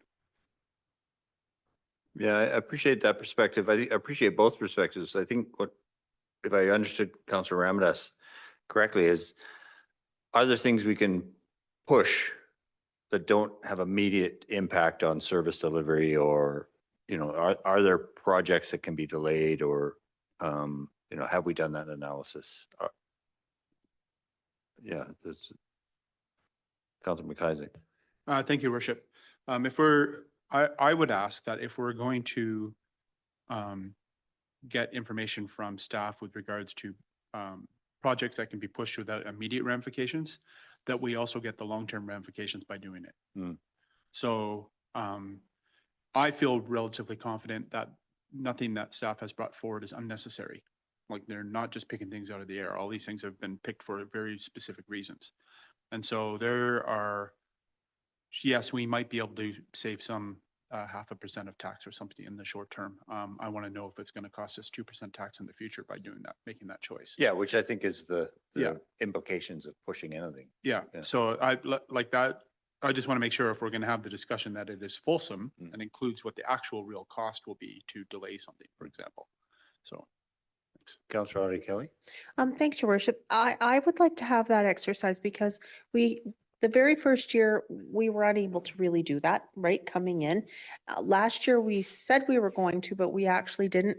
And I, for one, would appreciate staff's, I realize it's up to us to ultimately be the judge of what we would let go, but I think having staff's professional opinion is super valid. So if they were like, okay, for example, do not get rid of this because of things that Councillor McIsaac mentioned, but you know, you might be able to drop this. I would like to hear that from staff just because I value their opinion. So I would like us to at least look at it, then we can be very honest that we've done all the due diligence we can. Councillor Ramanus and Councillor McIsaac. Thanks, Your Worship. Again, that was the reasoning behind me asking about OCP, for example, pushing it. Can I push it to the next year? What I don't want to do in this exercise is anything that is related to statutory, regulatory, or things that affect the community safety or employee safety or personnel safety. I don't want to scrimp on any of those things. Neither do I not want to spend all the things that we said we are going to spend as per our capital plan is concerned. Neither do I want to draw down reserves to fund any kind of tax decrease. So if those three things are off the table, I want to know from CAO and CFO, like what are my other options? What are some of the discretionary things? Like, I don't want to get into the actual definition of what discretionary is. All I'm trying to say is something that doesn't affect the day-to-day running of the city operations safely. Like, are there things that you can kind of, drop for 2025? And if you did that, like, what's the calibrated approach and where do we land on the taxation is what I'm getting at. Yeah. Councillor McIsaac. Thank you, Worship. I think I do appreciate where Councillor Ramanus is coming from. It is, there is a lot of value in being careful with the taxpayers' money. I think, but also speaking to what Councillor Hamilton said, and I've said this before too, my fear about asking staff for cuts is we have seen how quickly something can become incredibly political, even something that's not apparently very much money, but it can be very meaningful to a group of people. I am very reluctant to put staff in the position of bearing the blunt of the political choice, which is what the potential perception is when they say, I think we can cut the spending on Max Turk. I'm just picking Max Turk an example. Don't start writing letters about Max Turk, just an example. You know, if staff recommends that and then council says, yeah, actually, we agree. We hate Max Turk. Let's stop spending money over there. Again, just an example. Yes, we're going to bear some of the brunt of that, but the people that are watching that program are going to see the recommendation come from staff, and that is where the concern, that's where they're going to focus at. So while I appreciate what's going on there, I do want to make sure that however this is couched, that people understand that while staff are creating these plans to ensure assets do well and that service delivery is available and all that stuff, the political choice, which ends up affecting people's lives, is at this table, right? So I just want, if we're having that discussion, that's great, I just want to make sure that that's where it's happening. We're not accidentally pushing that onto somebody else's table. Understood. Councillor Nixon. Okay, I think we might need a resolution to go past 10 o'clock.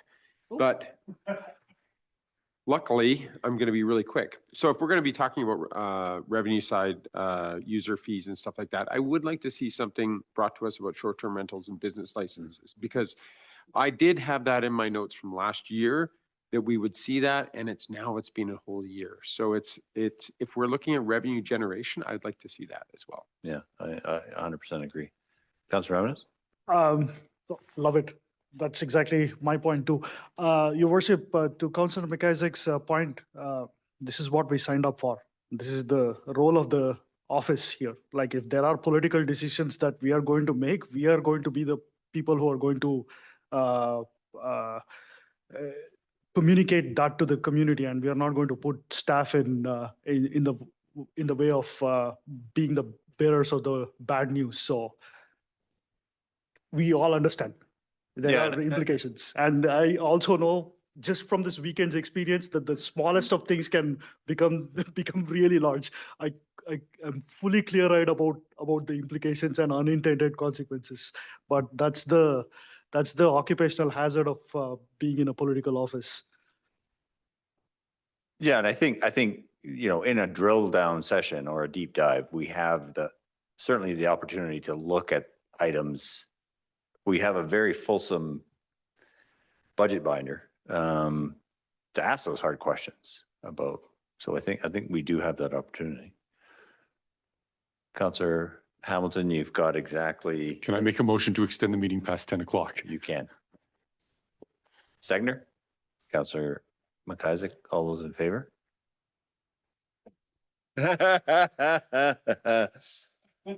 Just so we can finish our thoughts. Just to finish our thoughts, exactly. We've actually got 2 minutes, so if you're, Councillor Roddy Kelly, did you have a question? Actually, or yeah, observation? further from Councillor Nixon's point, I actually had a citizen ask me if we would consider parking meters as a revenue generator. They sent, yes, we did, and apparently we still have them in the basement at City Hall. But No, I found one down by the river though. I can remember like back in the day putting coins in them, but they sent me an article from the city of Nelson and how much money Nelson generates on their parking. I actually received as well, I think that's a great question. I received as well, Tofino has a visitor parking scheme where residents have a sticker in their vehicle and they don't pay for downtown parking, and visitors all pay for downtown parking. It apparently works very well for them. There was a bit of a education ramp up, but it is a good revenue generator. So yeah, certainly something worth looking at. Mr. Barnowski. We do not have the parking meters anymore. They're long gone. I will not be able to do a comprehensive parking meter analysis of revenues for the budget drill down. No, but fair that's a project on its own. Yeah. There's so much to consider. Yeah.